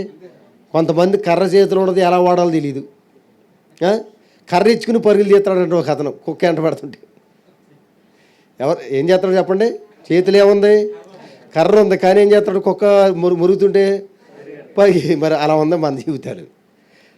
వాక్యం దగ్గర ఉంటుంది, సాతానుగాడు బెదిరింపులకి జడిచిపోయి పరుగులు తీసి అరుస్తూ ఉంటారు మనోళ్ళు. అయ్యో ఇంకేంటి మన చేతుల మళ్ళీ ఏముంటుంది, బైబిల్ ఉంటుంది, కానీ ఎలా ఉపయోగించుకోవాలో తెలియదు. మరి కర్ర, అందుకని కర్రలాగా అంటే అర్థం అవడానికి ఉపమానంలాగా చెప్తున్నాడండి. ఒక ముసలాయన గురించి ఇంతకుముందు మీకు చెప్పానండి. ఒక పండు ముసలతను 3 కాళ్ళ ముసలి చెప్పండి అంటే అర్థం ఏంటండి, 3 కాళ్ళు అంటే ఏంటి, 3వ కాలు అదే ఆ కర్ర లేకపోతే కొంతమంది లేవలేరు. ఆ ముసలాయన ఏం చేస్తున్నాడు, మామిడికాయలు మామిడి మొక్కలు, మామిడికాయ మొక్కలు ఉంటాయి కదండి, ఆ మొక్కలు చిన్న మొక్కలు లేవలేక దేక్కుంటా ఆ మొక్కలను ఆడుతున్నాడంట. ఈ లోపల దారిని ఎవరు వెళ్తున్నారు చెప్పండి, రాజుగారు వెళ్తున్నారు. రాజుగారు వెళ్తా చూశాడంట, చూసి నవ్వుతున్నాడంట. ఏం చేస్తున్నాడు చెప్పండి, పక్కన ఉన్నవాళ్ళు మంత్రి గారు ఇప్పుడు అంతమంది ఉంటారుగా, చూసారా ముసలోడిని, తెల్లారిపాటుకు ఉంటాడో లేదు తెలియదు కానీ ఏమి నాడుతున్నాడంట, మొక్కలను ఆడుతున్నాడు. మరి ఇక నవ్వురాకి ఏమవుద్ది, పిచ్చోళ్ళలా ఉన్నాడు, అమ్మాయికిలా ఉన్నాడు అని చెప్తుంటా ఆ మాటలు వినపడి అంట ముసలాయనకి. వినపడిన తర్వాత రాజుగారు అన్నారంట, రాజుగారండి నేను ఈ మొక్కలు నాటేది నా కొరకు కాదు, అర్థమైందండి, ఎందుకంటే ఆయనకి తెలుసు కదా ఆయన ఎప్పుడు పోతాడో, ఆల్రెడీ చివరి దశలో ఉన్నాడని తెలిసిపోయింది. ఆ పరిస్థితుల్లో నేను ఇప్పుడు మీరు చక్కగా ఈ రాజభోగాన్ని అనిపిస్తున్నారంటే మీ ముత్తాత కారణం, ఎవరి కారణం చెప్పండి, అక్కడి నుండి రాజు వాళ్ళ కొడుకు మీరు రాజు అయ్యారు. ఇప్పుడు నేను నాటినటువంటి మొక్కలు ఎవరి కోసం నాడుతున్నాను, నేను నా మనవడి కొరకు నాడుతున్నా. ఎవరి కోసం నాడుతున్నా చెప్పండి. అప్పుడు వెంటనే కళ్ళలో నీళ్ళు వచ్చినాయి అంటే ఎవరు చెప్పండి. వెంటనే ఏం చేశారంటే రాజుగారికి సంతోషం కలిగితే ఏం చేస్తాడు, కోపమొత్తి ఏం చేస్తాడు మీ అందరూ తెలుసు. కోపమొత్తి ఏం చేస్తాడు, తలకాయలు వేపేస్తాడు. సంతోషం కలిగితే ఇంతలావు మూటోటి వజ్రాల మూట తీసుకొచ్చి ఓకే అని సంతోషంగా ఇలా గిరటేస్తే మళ్ళీ ఏమన్నా ఈయన నవ్వుతూ మొదలెట్టాడంట. ఎవరండి, ఈసారి ముసలాయన నవ్వుతాడంట. రాజా నన్ను మీరు హేళన చేశారు, నన్ను చూసి మీరు ఒక్కడ నవ్వునా పర్లేదు, అందరి దగ్గర హేళన చేశారు నన్ను. నేను నాటిన తొలి దినమునే 1000 బంగారు నాణాలు కాసినాయి అంట ఆయన మొక్కలు. ఏ రోజున, ఇంకా నాటక పూర్తి అవ్వలే. ఎన్ని బంగారు కాసులు చెప్పండి, 1000 బంగారు కాసులు కాసి, అంటే ఏ మంచి పని చేసినా మనందరికి ఉపయోగమే, అంతే కదండి. ఎంతవరకు నాకు ఏ పని చేసినా నాకు ఉపయోగపడద్దా లేదా, నాకు ఉపయోగపడద్దు, ఇదే ఆలోచిస్తారు మనోళ్ళు. మనకే కాదు, మనతో పాటు ఇతరులకు కూడా ఉపయోగపడే పనులు చేస్తే అది మనకు ఎంతైనా దీవెన. కాబట్టి ప్రియులారా, ఇప్పుడు ఎండిపోయిన కర్ర వేసుకొచ్చినటువంటి మోషే చూడండి, అది దాని గురించి మనం చూసినట్లయితే ఎంత అర్థంగా ఉంటుందండి. అందులో నిర్గమకాండము ఎన్నో అధ్యాయం చెప్పండి, 4. నిర్గమకాండము 4వ అధ్యాయంలో అంతకుముందు అది ఎవరి కర్ర చెప్పండి, అంతకుముందు మోషే కర్రే. కానీ ఇప్పుడు ఎవరి కర్రగా మారిపోయిందండి, ఇందా మనం చదువుకున్నాం. చూడండి ఆ మాట చదవండి ఒకసారి. 20 వచనమేనా? 20 వచనం అండి. నిర్గమకాండము 4వ అధ్యాయం 20 వచనం అందరూ చదవండి ఒకసారి. మోషే తన భార్యను కుమారులను తీసుకొని గాడి మీద ఎక్కించుకొని ఐగుప్తులకు తిరిగి వెళ్ళాను. మోషే దేవుని కర్రను తన చేత పట్టుకొని పోయింది. ఏమండి, బైబిల్లో కర్ర ఇచ్చుకుని వెళ్ళాడన్న మాట రాయడం అంత అవసరం అండి? ఇప్పుడు ఎవరైనా సరే కర్ర పట్టుకుని వెళ్ళాడన్నమాట రాయటం అది వేస్ట్ మాటలా ఉందా లేదా యథార్థంగా చెప్పండి. ఏదైనా వెళ్తే బంగారం పట్టుకెళ్ళాడో లేకపోతే ఏదైనా స్పెషల్ వస్తువులు ఏమైనా పట్టుకెళ్తే అది కానీ ఏం రాయబడింది ఇక్కడ చెప్పండి, కర్రే. అది ఎవరి కర్ర అయింది చెప్పండి. అది ఇప్పుడు దాకా నీవు నీ కొరకు జీవించి ఎవరికి ఉపయోగం లేని విధంగా జీవించినా కానీ ఈ రోజు నుండి నువ్వు ఎవరు మనిషి అయిపోవాలి చెప్పండి, దేవుని మనిషిగా మారిపోవాలి. ఇప్పుడు ఈయన వెళ్తా ఆయన భార్యను చెప్పండి పిల్లలను తీసుకొని వెళ్తా ఏం పట్టుకెళ్ళాడు. అది ఆయనకి మనకి ఇక్కడే తేడా ఉంటుందండి. మనం వచ్చిన వాళ్ళందరూ కలిసి కూడాను నాకు పిల్లలు లేరు కాబట్టి ప్రార్థన చేసుకుంటాకు వచ్చాను, నువ్వు పిల్లలు ఈ ప్రభు అని కొంతమంది, ఉద్యోగం కోసం ఎదురు చూసేవాళ్ళు కొంతమంది, వ్యాపార అభివృద్ధి కొరకు కొంతమంది, బిడ్డల పెళ్ళిళ్ళ గురించి కొంతమంది, లేకపోతే ఆరోగ్యం కోసం కొంతమంది, ఇలాగ మనుషులకు కావాల్సిన ఎన్నెన్నో ఉంటాయి. ఆ అవసరాల గురించి చాలామంది దేవుడి దగ్గరికి వస్తారు. కానీ ఈయన వెళ్ళేటప్పుడు ఏం పట్టుకెళ్ళాడు చెప్పండి. ఇందులో మనం అర్థం చేసుకోవాల్సిన విషయం ఏంటంటే, మీరు ఈ స్థలాన్ని వెళ్తా దేవుని మాటలు పట్టుకెళ్ళాలి. ఏం పట్టుకెళ్ళాలి చెప్పండి, ఆ దేవుని మాటలు పట్టుకెళ్తే అందులో ఉంటాయి మీ ఆశీర్వాదాలన్నీ. ఎక్కడైనా ఎక్కడే వదిలేసి వెళ్ళిపోతారు. ఇంకేమైనా దీవులు ఎక్కడ వస్తాయి చెప్పండి. అర్థమైంది మీకు? దేవుని యొక్క వాక్యాన్ని ఎక్కడ ఉంచుకోవాలనుకున్నాం మనం, హృదయంలో ఉంచుకుంటే మనలో ఏముండదు, పాపం ఉండదు. కాబట్టి వాళ్ళ కొరకు ఆ ఏర్పాట్లకి దేవుడు చేయడం ప్రారంభిస్తాడండి. మనమే ఖాళీగా పాపంతో వస్తాం, వెళ్ళేటప్పుడు ఇక్కడ కూడా పాపం తీయించి వేయించుకోము, వాక్యంతో నింపుకోము. ఆత్మపూర్ణులై ఉండాలంటే అటు సగం పాపం ఇటు సగం ఆత్మ అన్నట్టుగా కుదురుద్దండి. అది అమ్మ యథార్థం చెప్పండి. మారినట్టు అదేంటి చెప్పండి. సగం మారి మీకే తెలిసిపోద్ది ఎంత మారామో మనకు తెలిసే తెలీదా. దేవుడు ఎంత మారమన్నాడు. మనం కొన్ని ఫలాలు తింటాం, ఫ్రూట్స్. ఓ పక్కన తీగ ఉండదు, ఓ పక్కన ఎలా ఉండదు చెప్పండి. పుల్లగా తీయగా ఎవరైనా ఇష్టపడతారు అట్లే చెప్పండి యథార్థంగా. అలాగా అటు ఇటుగా పోతామండి మనం. నులివెచ్చని స్థితి అది దేవుడు కూడా ఇష్టపడ్డు. చక్కగా మొత్తం ఏ వైపును తిన్నా కానీ మంచి రుచిగా ఉండే విధంగా మనం మారిపోవాలి. కొంతమందిని ఏమంటారంటే మందిరంకి వెళ్ళినప్పుడు అలాగా, ఇంటికాడ ఉన్నప్పుడు ఇలాగా. అదే మన యొక్క ఆశీర్వాదానికి అడ్డుపడేది అదే. యథార్థత కోరుకున్నాడు దేవుడు. చెప్పండి ఏం కోరుకున్నాడు. దినవృత్తాంతాలు 1వ గ్రంథంలో చూడండి ఒకసారి. దేవుడు మన నుండి ఏం కోరుకుంటున్నాడో చూద్దాం. ఇది దేవుడు కోరికండి. ఎవరి కోరిక చెప్పండి. నీ కోరికలు నేను మూట కట్టుకొచ్చాను కోరికలతో, కానీ దేవుని కోరిక ఒక్క కోరికన్నా నెరవేర్చాలి కదా. దినవృత్తాంతాలు 3వ గ్రంథము 29వ అధ్యాయము 17వ వచనం, 359వ పేజీ, 359వ పేజీ, దినవృత్తాంతాలు 1వ గ్రంథం 29వ అధ్యాయము 17వ వచనం. నా దేవా, నీవు హృదయ పరిశోధన చేయుచు యథార్థవంతుల యందు ఇష్టపడుచున్నావని నేనెరుగుదును. నేనైతే యథార్థ హృదయం గలవాడినై ఇవి అన్నీ మనపూర్వకంగా ఇచ్చి ఉన్నాను. చాలండి ప్రియులారా. ఇది ఎవరు మాట్లాడుతున్న మాట ప్రార్థన చెప్పండి? దావీదుది.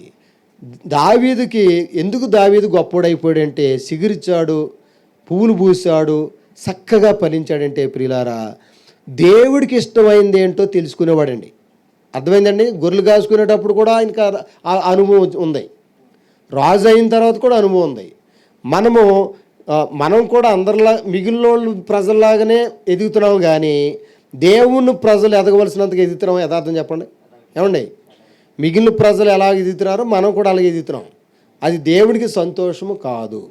మనం బహుగా ఫలించాలంటే దేవుడు కోరికలు ఏంటో తెలుసుకోవాలి. ఇక నువ్వు లేచిన దగ్గర నుండి నిద్రపోయే వరకు నీ కోరికలే ఉన్నిస్తావు తప్ప దేవుని మనసులో ఏముందో ఒక్కసారి కూడా ఎరగలేదు. హన్నా గారు అదే కదండి గుర్తించింది. వెళ్ళినప్పుడల్లా ఏం ప్రార్థన చేసేది చెప్పండి? నాకు కొడుకో వెళ్ళినప్పుడల్లా ఇంకొకరికి చెప్పండి, కొడుకో ఈ ప్రభా, కొడుకు ఈ ప్రభా. ఆ బుద్ధి వచ్చిన తర్వాత, అవగాహన అయిన తర్వాత ఏమిటి ప్రార్థన చేసింది చెప్పండి? నీ కొరకు ఒక కొడుకు ఈ ప్రభా అంది. అంతకుముందు ప్రార్థన ఏంటి? నాకు ఒక కొడుకు ఈ ప్రభా. ఇప్పుడేం ప్రార్థన మారిపోయింది లేదా? అక్కడ కూడా కొడుకున్నాడు, కానీ ఎవరి కొరకు చెప్పండి? నీ కొరకు ఒక కొడుకు నీ ప్రభా అన్నాడండి. వెంటనే కార్యం జరిగిందా లేదా? మన జీవితంలో మనం ఆశించిని జరగకపోవడం, మీరు ఆశించుచున్నారు కానీ మీకు అది జరగట్లేదు. యాకోబు పత్రికలో ఆ విషయాలన్నీ ఉంటాయండి. ఆయన చిత్తానుసారంగా మనం ఏది అడిగినా కానీ ఆయన వల్ల అవి మనకి దొరుకును. బైబిల్ ఆ విషయాలన్నీ ఉండేయండి. ఆ అవగాహన రావాలి. మనము ప్రార్థన పరులమే, వాక్యం తెలిసిన వాళ్ళమే, మరలా దేవుని సంధికి ఎలా వస్తున్నామంటే యుక్తంగా ప్రార్థన చేయడం నేర్చుకోవడానికి. దేనికి వచ్చాను చెప్పండి?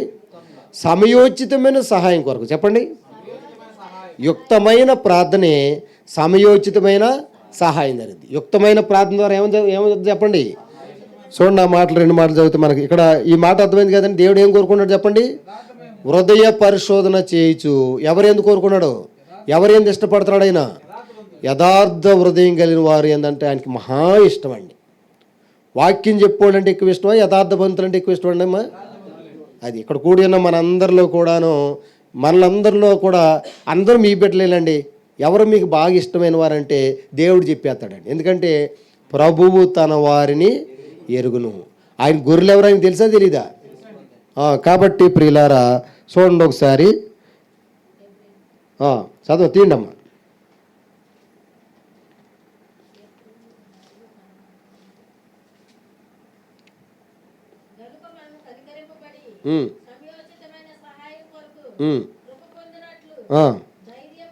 ధైర్యంతో సమయోచితమైన సహాయం కొరకు కృప పొందునట్లు ధైర్యంతో కృపాశ్రమునొద్దకు చేరుదాము. ధైర్యంగా, మా ఇంట్లో నేను ధైర్యంగా జడుచుకుంటూ వెళ్తానండి అమ్మా, మా ఇంట్లోకి, మీ ఇళ్ళలోకి కాదండి. ధైర్యంగా, ఎందుకంటే నాదే కాబట్టి నా ఇష్టం అని అట్టుకుంటుంది. మరి దేవుని యొక్క సన్నిధిలో దేవుని అన్నీ కూడా అంత ధైర్యంగా మనము వాటినన్నిటిని ఉపయోగించుకోవాలంటే ఆయన కుమారులు అయితే సాధ్యం. ఎవరికైతే సాధ్యం చెప్పండి? ఆయన కుమార్తెలుగా మారిపోతే మనకు సాధ్యం. కానీ మనమే సాధారణంగా ఇప్పటికి కూడా సాధారణ పిల్లలుగానే ఉన్నాం. మనం ఏ పనులు చేస్తే వాళ్ళ పిల్లలు లెక్కండి. అర్థమైందండి మీకు?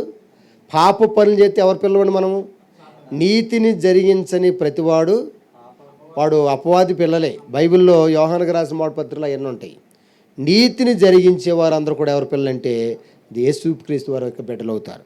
కాబట్టి ఇక్కడ సమయోచితమైన సహాయము ఏంటి చెప్పండి? సమయోచితమైన సహాయము. మనం రోమీలకు రాసిన పత్రికలో చూసినట్లయితే ప్రియులారా,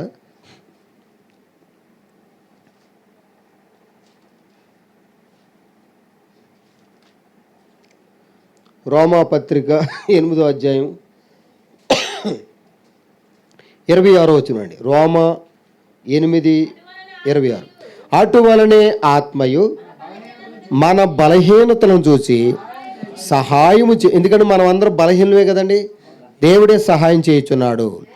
యాలయనగా మనము యుక్తముగా యాలాగు ప్రార్థన చేయవలనో అది ఒప్పుకోవాలా వద్దా? మాట మన ప్రార్థన చేయడం వచ్చు, కానీ ఎలా రాదు?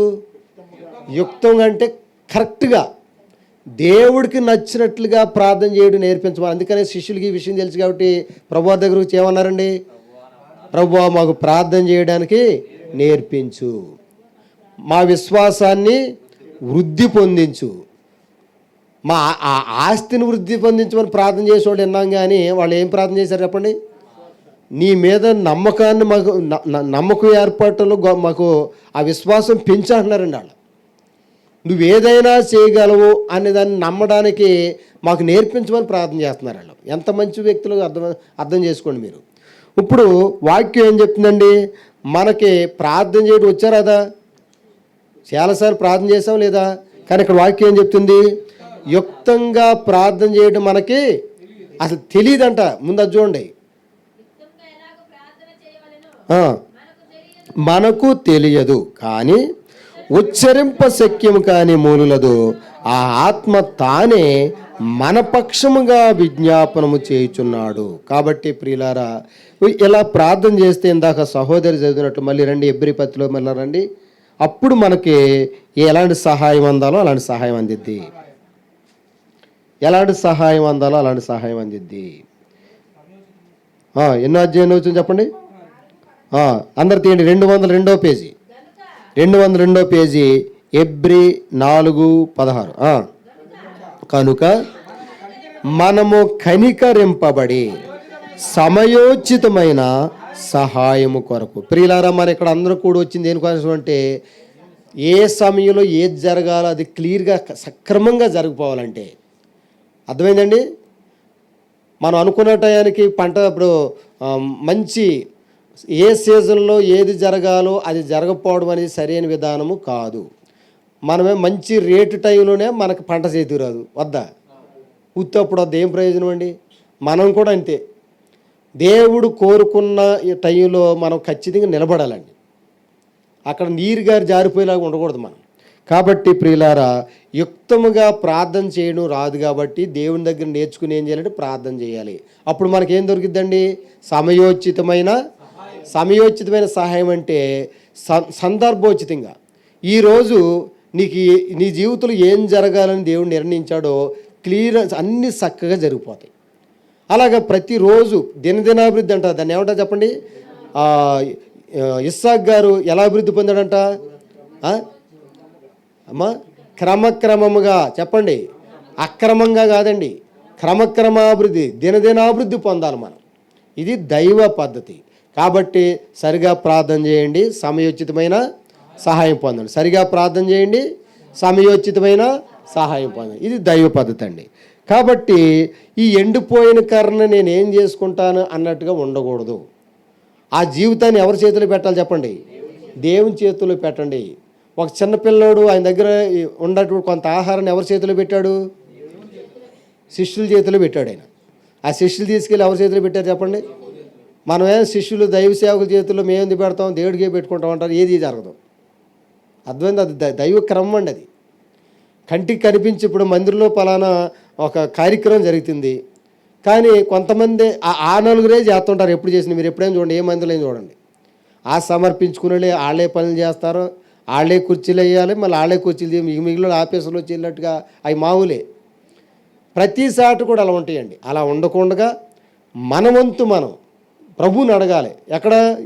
అక్కడికి వెళ్ళాక ఇంటికాడైనా చెప్పండి, ఇంటికాడనే వ్యక్తిగతంగా నా పని ఏంటి ప్రభువా, కుటుంబంలో నా బాధ్యత ఏంటి ప్రభువా, నీ ఇంటిలో నా పని ఏంటి ప్రభు అని ఎవరైతే ప్రార్థన చేస్తారో వారు కానీ వారు ముందు ఏమీ లేనట్టుగా ఉన్నా కానీ, అంతకుముందు చెప్పుకుంటా కూడా ఏమీ లేని పరిస్థితి అయినా సరే రెట్టింపు ఆశీర్వాదాలతో. యోబు గారికి ఎన్నిట్లు ఆశీర్వించాడు చెప్పండి దేవుడు? అంతకుముందు ఇచ్చింది మళ్ళీ ఇచ్చి దాంతోపాటు ఇంకా ఎక్స్ట్రాగా యాడ్ చేశాడండి. చక్కెర వడ్డీలు, బారు వడ్డీలు అంటారు చూడండి, అన్ని ఇచ్చాడు దేవుడు. అలాగా మనం ఇప్పుడు చెప్పుకోవడానికి ఏమి లేకపోయినా కొంతకాలం పోయిన తర్వాత అందరం మన గురించి చెప్పుకునేలా చేస్తాడు. అర్థమైందండి? ఇప్పుడు మనం మీ పిల్లవాడు ఏం చదువుతాడంటే ఫెయిల్ అయిపోయినండి మనం చెప్పగలుగుతామండి? దాటేద్దాం చూసి మరలా మనం గుచ్చి అడుగుతుంటారు. 10th క్లాసు ఫెయిల్ అయిపోయి లేకపోతే ఇంటర్మీడియట్ చెప్పలేము. కానీ అదే బిడ్డని దేవుడు ఏం చేస్తాడు తెలుసండి? అందరూ చెప్పుకునేలా చేస్తాడు. అర్థమైందో లేదో మీకు? జనములలో వారి సంతానము ప్రసిద్ధి నొందును. చెప్పండి, జనములలో ఎవరి సంతానం చెప్పండి? ఈ వ్యక్తిగతంగా ఎలా నడుచుకోవాలి, కుటుంబంలో ఎలా జీవించాలి ప్రభువా, సమాజంలో అంటే మిగిలిన ఇరుగు పొరుగు వారితో ఎలా వ్యవహరించాలి, అలాగే నీ ఇంట్లో నా బాధ్యత ఏంటని ప్రార్థన చేసుకుని అలాగా వారికి అర్థమైన వరకు నమ్మకం జీవించిన వాళ్ళ జీవితంలో అందరి దృష్టి ఇప్పుడు ఎవరి మీద పడదు చెప్పండి, ఎవరి మీద పడుద్ది? వారి మీద. నీతిమంతుల సంతానం పక్షంగా దేవుడు ఉంటాడు. ఆయన ఏదైనా చేస్తాడండి. ఎందుకంటే ఇప్పుడు దేవుడే వారి పక్షంగా ఉన్నాడంటే అన్నీ ఆటోమేటిక్ జరిగిపోతాయి. కాబట్టి ప్రియులారా 2 మాటలు చూపించి నేను ముగించేస్తానండి. మరి మన టైం అయిపోయింది. లేఖనాల్లో గనక మనం గమనించినట్లయితే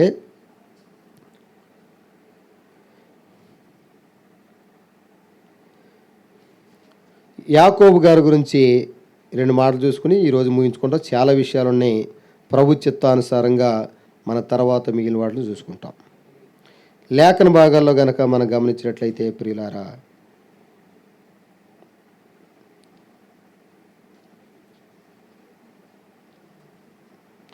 ఆది కాండము 32వ అధ్యాయం.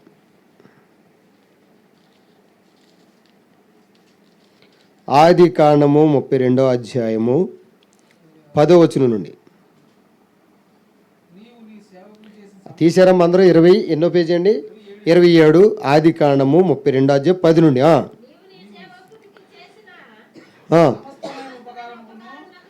నీవు నీ సేవకుని చేసిన సమస్తమైన ఉపకారములకును సమస్త సత్యమునకును అపాత్రుడను. ఎట్లనగా నా చేతి కర్రతో మాత్రమే ఈ యొర్దాను దాటి తిని ఇప్పుడు నేను 2 గుంపులైతిని. వెళ్ళేటప్పుడు ఏం పట్టుకెళ్ళాడని చెప్పండి? కర్ర ఒకటి అంటేసి వెళ్ళాడంటండి. కొంతమంది గురించి మీరు వినే ఉంటారండి. వచ్చేటప్పుడు ఈ ఊరు వచ్చేటప్పుడు అసలు ఏమీ లేనివాడు వచ్చాడండి. ఇప్పుడు చూస్తే ఎలా ఉన్నాడు చెప్పండి? అందరికంటే గొప్ప ఉన్నతంగా సంపాదించేసుకో ఉండాలి. అలాంటి ఎవరు ఉన్నారండి చెప్పండి? ఇప్పుడు దేవుని యొక్క వాక్యం కూడా చెప్తా ఉందండి. మీకు ఏమీ లేదా, దేవుడు వాక్యం ఇచ్చాడు లేదా? ఏమన్నా చెప్పండి. మీకంటూ ఏమీ లేదు, కానీ దేవుడు ఏమి ఇచ్చాడు చెప్పండి? ఆయన వాక్యం ఇచ్చాడు.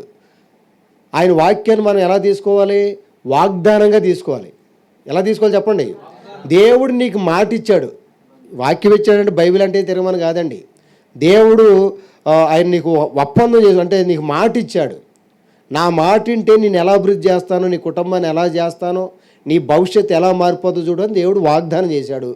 దేవుడు మాట ఇచ్చి మాట తప్పుతాడు లేదా? ఇక్కడ నువ్వు కూడా మంచి తీర్మానం చేసుకుంటావు, బయటికి వెళ్ళి ఆ చేయరాని పనులే చేయడం వల్ల పోతుంది అది. అదే నువ్వు నేవనంగా నిజాయితీగా దేవునికి బద్ధురాలువై సాతానుగాడు ఎన్ని రకాలుగా ప్రేరేపిస్తున్నా కానీ ఆ పాపపు పాత రోత పాపానికి ఏమాత్రం లొంగకుండగా నువ్వు గనక ఖచ్చితంగా దేవుని భయంతో నిలబడినట్లయితే, నిలబడుతూ నీ వంతైతే మిగిలిన పనులు చేస్తారు చెప్పండి. షడ్రక్ మేషక్ అబేద్నెగో కూడా మేము ఆ విగ్రహం మేము మొక్కమని నిలబడ్డారండి. ఏం జరిగింది అక్కడ? వారి జీవితంలో దేవుడు ఎంత గొప్ప కార్యాలు చేశాడు చెప్పండి. దావీదైనా లేకపోతే దావీదు గారి పిల్లోడేనండి. అప్పుడు అంతా ఎవరు చెప్పండి? ఓ చిన్న పిల్లోడు. అందరూ చూసి భయపడుతున్నారు గొల్లియాతుని చూసి. ఈయన భయపడ్డా? ఎందుకంటే ఏ పాపం లేనోడు అన్నంత ధైర్యం, అప్పులు లేనోళ్ళు ఎంత ధైర్యంగా ఉంటారు చెప్పండి? చెప్పండి. అప్పులు లేనోళ్ళు ఎంత ధైర్యంగా ఉంటారు చెప్పండి? పాపం లేకుండా చూసుకోండి, ఇంకెంత ధైర్యం వద్దు.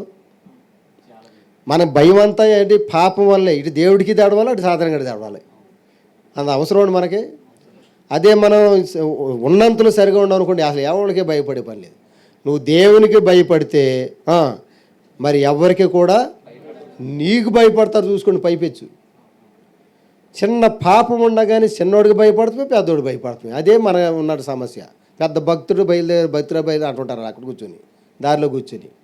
అందుకనే ప్రియులారా, మనం ఉన్నది ఉన్నట్టుగా దేవుడి దగ్గర ఒప్పుకొని సరి చేసుకుని హాస్పిటల్కి వెళ్ళిన వాళ్ళు వచ్చేవాడు బాగు చేయించుకుని రావాలొద్దా? మరి దేవుని చదువుకు వచ్చినప్పుడు ఏ బాగుపడకుండా వెళ్తారండి మనవాళ్ళు? ఏమండి? హాస్పిటల్కి వస్తారు, ఎలా వెళ్తారు చెప్పండి? ఆరోగ్యంతో తిరిగి వెళ్తారు. ప్రార్థనలకి ఎన్నిసార్లు వచ్చి వెళ్ళారో మనకే తెలియదు. అసలు ఏమేమి మార్పు చేర్పులు లేవు. అదే అక్కడే సాతానుగాడు పట్టుకో లోనికి వెళ్ళింది కానీ ఆ మనిషి నా మనిషి ఎలాగెళ్ళింది అలాగే వచ్చేద్దారట కాపలా కాసుకుంటే అది ఎలాగొద్దు మనం చూసి భయపడి పారిపోవాలాడు. ఎవరు పారిపోవాలి చెప్పండి? అది మన పద్ధతి. కర్రని దేవుని ఆ కర్ర గురించి ఒక మాట చూపిస్తే మీకు అర్థమైపోద్దండి. ఫిలిప్పీ పత్రికలో కనుక మనం గమనించినట్లయితే మనం ఇక్కడ పట్టుకోవాల్సింది ఏంటంటే ఫిలిప్పీ 2:16.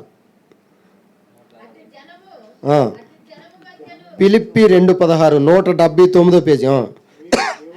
అట్టి జనము మధ్యను మీరు జీవవాక్యమును చేత పట్టుకొని లోకమందు జ్యోతుల వలె కనబడుచున్నారు. చాలండి. మనం ఏం చేత పట్టుకోవాలి చెప్పండి? వాక్యాన్ని చేత. ఇందాక యోబు గ్రంథంలో చూసుకున్నాడు, పాపం ఉంది అంతకుముందు మన చేతిలో. ఏం చెప్పండి? వారు కాళ్ళు పాపం చేయడానికి పరుగులెత్తున్నవని ఉంటుంది. అలాగనే మీ చేతులు రక్తంతో నిండి ఉన్నవని ఉంటుంది బైబిల్. ఎన్నో ఉంటాయండి, ఎన్నో వాక్యాలు బైబిల్ ఉన్నాయి. మన చేతులు కూడా శుభ్రపరచుకోవాలి మనం. దేవుని అంతకుముందు ఏ చేతులతో అయితే అపవిత్రమైనటువంటి పనులు చేశామో, చేతులు అంటే చేష్టలు అని అర్థం. చేతులు చేయడం అంటే ఏంటి చెప్పండి? మన చేష్టలు, క్రియలు. ఆ చేతుల్ని ఇప్పుడు మనం నీతి కార్యాలు, అంతకుముందు పాప కార్యాలకు వాడాం, ఇప్పుడు దేనికి వాడాలి చెప్పండి? నీతి సాధనాలుగా మనం మార్చుకోవాలి. అర్థమైందండి? దొంగోడు అంతకుముందు చేతులు ఏముంటుందో చెప్పండి? దొంగోడు చేతిలో అంతకుముందు ఏముంటుందండి? ఆడికి సంబంధించి. ఇప్పుడు ఏముంటుంది చేతిలో? దేవుని వాక్యము. అలా అనమాట అండి. అంతకుముందు మందు బాటలు అంటే తిరిగోళ్ళు. అంతకుముందు ఏమంటే తిరిగోళ్ళు చెప్పండి? ప్యాకెట్లో చేతులు ఏముంటాయండి? ఇప్పుడు ఎంక్లాడి అలా అనమాట. ఆ మార్పు అనేది ఎప్పుడైతే వద్దో, మిగిలిన నీ కుటుంబ మార్పులు, నీ ఆదాయ మార్పులు, నీకు సంబంధించినటువంటి ఆ మార్పులను ఎవరు చూసుకుంటారు చెప్పండి? ఆయన రాజ్యాన్ని, నీతిని మనం ఎదుగుతున్నాం. ఇప్పుడు మన పనులను ఎవరు చేస్తారు చెప్పండి? ఏవేవి కావాలో, ఇప్పుడు మీ పిల్లలకి ఏం కావాలో, మీ మనవరాలకి ఏం కావాలో, మీ ఇల్లు విషయంలో, మీ యొక్క ఎక్కడెక్కడైతే మనకు లోటుపాట్లు, సమస్యలు, ఇబ్బందులు ఉన్నాయో, జీవితకాల సమస్యలు కొన్ని ఉంటాయి. ఏ సమస్యలు చెప్పండి? కోలుకొని దెబ్బతినే కొన్ని ఉన్నాయి. ఆ అసాధ్యాల నుండి కూడా దేవుడు చక్కగా విముక్తి కలగజేసి మన జీవితాలు ఉద్ధరిస్తాడని దేవుడు. కాబట్టి మన చేతి ఏం పట్టుకోవాలి చెప్పండి? వాక్యాన్ని పట్టుకోండి. దేవుని వాగ్దానాన్ని చేత పట్టుకోండి. అర్థమైందండి? దేవుడు మనకు మాట ఇస్తున్నాడు, ఆ మాటను తీసుకోండి మీరు. ఆ మాటను పట్టుకుని ఎలాడితే, ఎందుకంటే దేవుడు మాటతోనే సమస్తమును సృజించాడండి. యాకోబు గారి గురించి ఇక్కడ మనం చదువుకున్నాం కదా, నేను గురించి 2 మాటలు చూసి ముగించుకుంటాం. ఆదికాండం వెళ్తా ఆయన ఏం పట్టుకెళ్ళాడు చెప్పండి? ఒత్తు కర్ర ఒకటి పట్టుకుని వెళ్ళాడు. 2 గుంపులంత ఆశీర్వాదం వచ్చినాడు. ఎన్నంతలు చెప్పండి? 2 గుంపులంత ఆశీర్వాదం. ఒక్కడే వెళ్ళాడు. ఇప్పుడు ఎన్ని గుంపులు అయ్యారు చెప్పండి? 2 గుంపులంత. ఒక గుంపుకి సరిపోకుండా ఎక్కువైపోయారండి. ఇప్పుడు ఒక్కొక్క శశి స్కూల్ ఈ మధ్య వచ్చినాయండి. పిల్లలు తండోపతండాలు జారిపోతుంటే వాళ్ళు ఏం చేస్తారు చెప్పండి? సెక్షన్లు మారుతారు లేదా? ఏంటి ఒకటో తరగతిలోనే రెండు రూలు ఏంటంటే జనం ఎక్కువైపోయారు. ఏం చేస్తారు వాళ్ళు? అలాగా ఆశీర్వాదాలు కూడా అలా పెరిగిపోతుంటాయి మన జీవితంలో. అంతకుముందు ఖాళీ పెట్టి ఏంటి చెప్పండి? జోబులో కూడా ఎర్రనయ్యే పైస లేదు. ఇప్పుడు ఏ బ్యాంకులో చూసినా మీకే ఖాతా. చెప్పండి అన్నట్టుగా ఉంటుందండి. మీకు అది అనుభవం తెలియట్లేదు. ఏ ఊర్లో చూసినా మీకే ఆదాయం. ఏ వైపు నుండి చూసి అన్ని వైపుల నుండి మీకు రాబడి. ఇది ఎలా సాధ్యమైందంటే, ఇది దేవుడు చేయడానికి నువ్వు అవకాశాలు ఇవ్వాలి.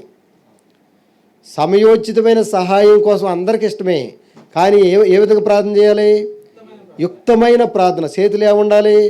దేవుని వాక్యం ఉండాలి. అప్పుడు ఆ మిగిలిన పనులన్నీ నీకు కన్నీరు తెప్పించే, బాధ కలిగించే, ఇబ్బంది పడేవి, చెప్పుకోలేని సమస్యలు, రుగ్మతలు, ఇవన్నీ కూడా క్లీన్ అని గ్రీన్ చేయడం అని దేవుడి పని అండి. ఆఖరిగా మరి ఎబ్రీ పత్రిక మాట చూసి మనం ముగించేసుకుంటాం. ఎబ్రీ పత్రిక యాకోబు గారండి. ఎబ్రీ పత్రిక 11:21. ఓకే. విశ్వాసమును బట్టి యాకోబు అవసాన కాలమందు యోసేపు కుమారులో ఒక్కొక్కని ఆశీర్వదించి తన చేతి కర్ర మొదల మీద ఆనుకొని దేవునికి నమస్కారం చేసెను. ఎవరి చేతుల్లో దేవుని వాక్యం ఉంటుందో చచ్చిపోయే టైంలో కూడా వాళ్ళు ఏం చేయగలరు చెప్పండి? అది అంత గొప్పతనం అండి. అంతకుముందు పారిపోయిన వ్యక్తి కదా చెప్పండి, ఆయనకే నిలువు చోట్లేదు. ప్రాణం దక్కించుకుంటానికి పారిపోయే పరిస్థితులు ఉన్న వ్యక్తిని సరిపోయే టైంలో కూడా ఆశీర్వదించేంత ఉన్నతంగా దేవుడు దీవించాడు. చచ్చిపోయే వాళ్ళు మీరు అర్థం చేసుకోండి ఒకసారి. సాగు బతుకుల మధ్య ఉన్నప్పుడు బతుకున్న మనుషులు పరుగులు తీయాల్సి వద్దా, లేదంటే పరిస్థితి ఎలా ఉండదు చెప్పండి. అక్కడ ఈయన ఎలా బతికించుకోవాలనుకుంటా ఏళ్ళ పరుగులు తీయాలి. డబ్బులు ఎత్తుకునే వాళ్ళు డబ్బులు, లేదంటే డాక్టర్లు ఎత్తుకునే వాళ్ళు, ఈ ఏర్పాట్లు ఇవన్నీ ఏళ్ళు చూసుకోవాలి. కానీ ఇక్కడ ఎలా ఉంది చెప్పండి, ఆ వచ్చిన వాళ్ళందరికీ ఈయన ఎత్తం మొదలెట్టాడంట. అర్థమైందండి మీకు? మన దేవుని బిడ్డలకి ఎంత ఆధిక్యత ఇచ్చాడంటే చూడండి, ఇక్కడ ఆ మాటలన్నీ ఉన్నాయండి. అవసాన కాలం ఉందంటే కింద పుట్టినోట్లు ఒకటేసేమని చెప్పండి. ఆఖరి టైంలో సైతము అంటే ఎప్పటికైనా మన వల్ల ప్రయోజనమేనండి. అర్థమైందండి మీకు? మునుపు అతను ఎవరికి ఉపయోగం లేని వ్యక్తి, ఇప్పుడు నాకు దేవునికి మనుషులు కూడా, ఇప్పుడు మనం కూడా అంతేనండి. ఇదే యాకోబు గారు చూడండి, విశ్వాసం బట్టి యాకోబు అవసాన కాలం ముందు యోసేపు కుమారులో ఒక్కొక్కని ఆశీర్వదించి, అయిపోయే టైంలో 12 మంది వచ్చారు అక్కడికి. అయిపోయే టైంలో అందరికీ ఒకే ప్రార్థన చేస్తాడు, ఒకళ్ళు చేస్తాడు చెప్పండి. అంటే చూడండి ఆ విశ్వాసం ఏంటో. వీళ్ళ నా మీద ఆధారపడి నా ఎద్దకు వచ్చిన వాళ్ళు అందరిని ఆశీర్వదించే వరకు నన్ను తీసుకోవడానికి అర్థమైపోయింది. దానికి అర్థమైందండి. ఒకే మాటలు తేల్చేయలే, ఒక్కొక్కళ్ళు ప్రత్యేకంగా ఆశీర్వదించాడంటే ఎంత దేవుడి మీద ఎంత అపారమైన నమ్మకం ఉందో చూడండి. ఒక్కొక్కరిని ఏం చేశాడు చెప్పండి, ఆశీర్వదించడం అయిపోయిన తర్వాత తన చేతి కర్ర మొదల మీద ఆనుకుని, చూడండి ఎవరు మొదలు ఎవరు చివరో ఆయనకు అర్థమైపోయింది. అందరికంటే ముందుండు మనతో ఉండి మన తర్వాత కూడా ఉండేటువంటి ఆ దేవుని మీదే ఆధారపడి ఆనుకుని ఆఖరికి ఏం చేశాడు చెప్పండి, నిత్యత్వంలో చేరాడు. కాబట్టి ప్రియులారా, మనము మన జీవితకాల పర్యంతంలో దేని వదిలిపెట్టకూడదు చెప్పండి, దేవుని వాక్యాన్ని వదిలిపెట్టకూడదు. జీవవాక్యాన్ని, సజీవుడైన ప్రభుని మనం ఆయన పాదాలను ఎప్పుడూ వదిలిపెట్టకూడదు. అప్పుడు మన ఇప్పుడు మనం ఎంతవరకు నాకు ఆశీర్వలేదు ప్రభు, నాకు ఆశీర్వలేదు ప్రభు మనం ప్రార్థన చేస్తాం. దేవుడిని నిన్ను అలా ఉంచాలని కోరుకుంటున్నాడు, ఎలా ఉంచాలని కోరుకుంటున్నాడు. యాకోబు గారి పరిస్థితి ఏంటి చెప్పండి, ఈయనే ఎప్పుడు వరకు ఆశీర్వించా చెప్పండి, ఆఖరి టైంలో కూడా ఆశీర్వదించిన తర్వాత వెళ్ళాడు. ఇది మనము మన బ్రతుకు దినాల్లో మరి మనకు కూడాను యాకోబు గారిలాగా, మోషే గారిలాగా, దావీదు గారిలాగా మన అనుభవాలు ఎవరెవరు వచ్చారు చెప్పండి. ఇప్పుడు ఈరోజు వాక్యంలో అహరోను గారు చెప్పండి అమ్మా, అహరోను గారు, మోషే గారు, దావీదు గారు, యెషయా గారు, యాకోబు గారు. మరి వీరిలో మనం ఆళ్ళలాగా ఉండాలని ప్రార్థన చేయకూడదని ఎప్పుడైనా సరే గుర్తుంచుకోండి. నువ్వు నన్ను ఎలా ఉంచాను అర్థమైందని మీకు, నేనే విధంగా ఆశీర్వించాలని కోరుతున్నావో ఆ విధంగా నన్ను కనికరించి ప్రభు అని ప్రార్థన చేసుకుంటే, మన వ్యవసాయకుడైనటువంటి ఆయనకి ఇష్టమైన ఫలాలు మనం ఫలిస్తే దేవుని ఆశీర్వాదమును ఉందా లేదా, దేవుడి ఆశీర్వాదం మనం పొందుకుంటాం. మన పొందినవి ఎంతమందికి వెళ్తే చెప్పండి, మన సేవా ఫలం కూడా నిలిచి ఉండదా ఆగిపోద్దా. అది ఇప్పుడు చాలామంది ఆఖరిగా వచ్చి ఈ మాట చెప్పి ముగిస్తాను. చాలామంది దైవ సేవకులు సేవ చేస్తారు, వాళ్ళ టైం అయిపోద్ది. కానీ కొంతమంది సేవలు ఆగిపోతే కంటిన్యూ అయితే చెప్పండి. కానీ దేవుడు అలా ఇష్టపడతలే. శాశ్వత పర్యంతం కూడా నిలబడి నిలిచి ఉండే పరిచర్య కావాలి. అలాంటి వాళ్ళలో బక్సింగ్ గారు ఒక ఆయన ఉన్నారు. ఇంకా అలా చెప్పుకోవడానికి ఎంతోమంది ఆత్మీయ దైవజనులు ఉన్నారు లేదా. మనం కూడా ఆ విధంగా అత్యధికంగా దేవునికి ఇష్టమైన ఫలాలు, నిలిచి ఉండే ఫలాలు సిగిర్చి పువ్వులు పూసి ఫలించి నిలిచి ఉండే ఫలాలుగా, దేవుని కలుకొని ఫలాలుగా మనందరం నిత్యత్వం కూడా అనేకులకు ఆశీర్వాదం ఉండడానికి దేవుడు మనకు అందరికీ సహాయం దయచేయునుగాక. దయచేసి అందరూ కళ్ళు మూసుకోండి.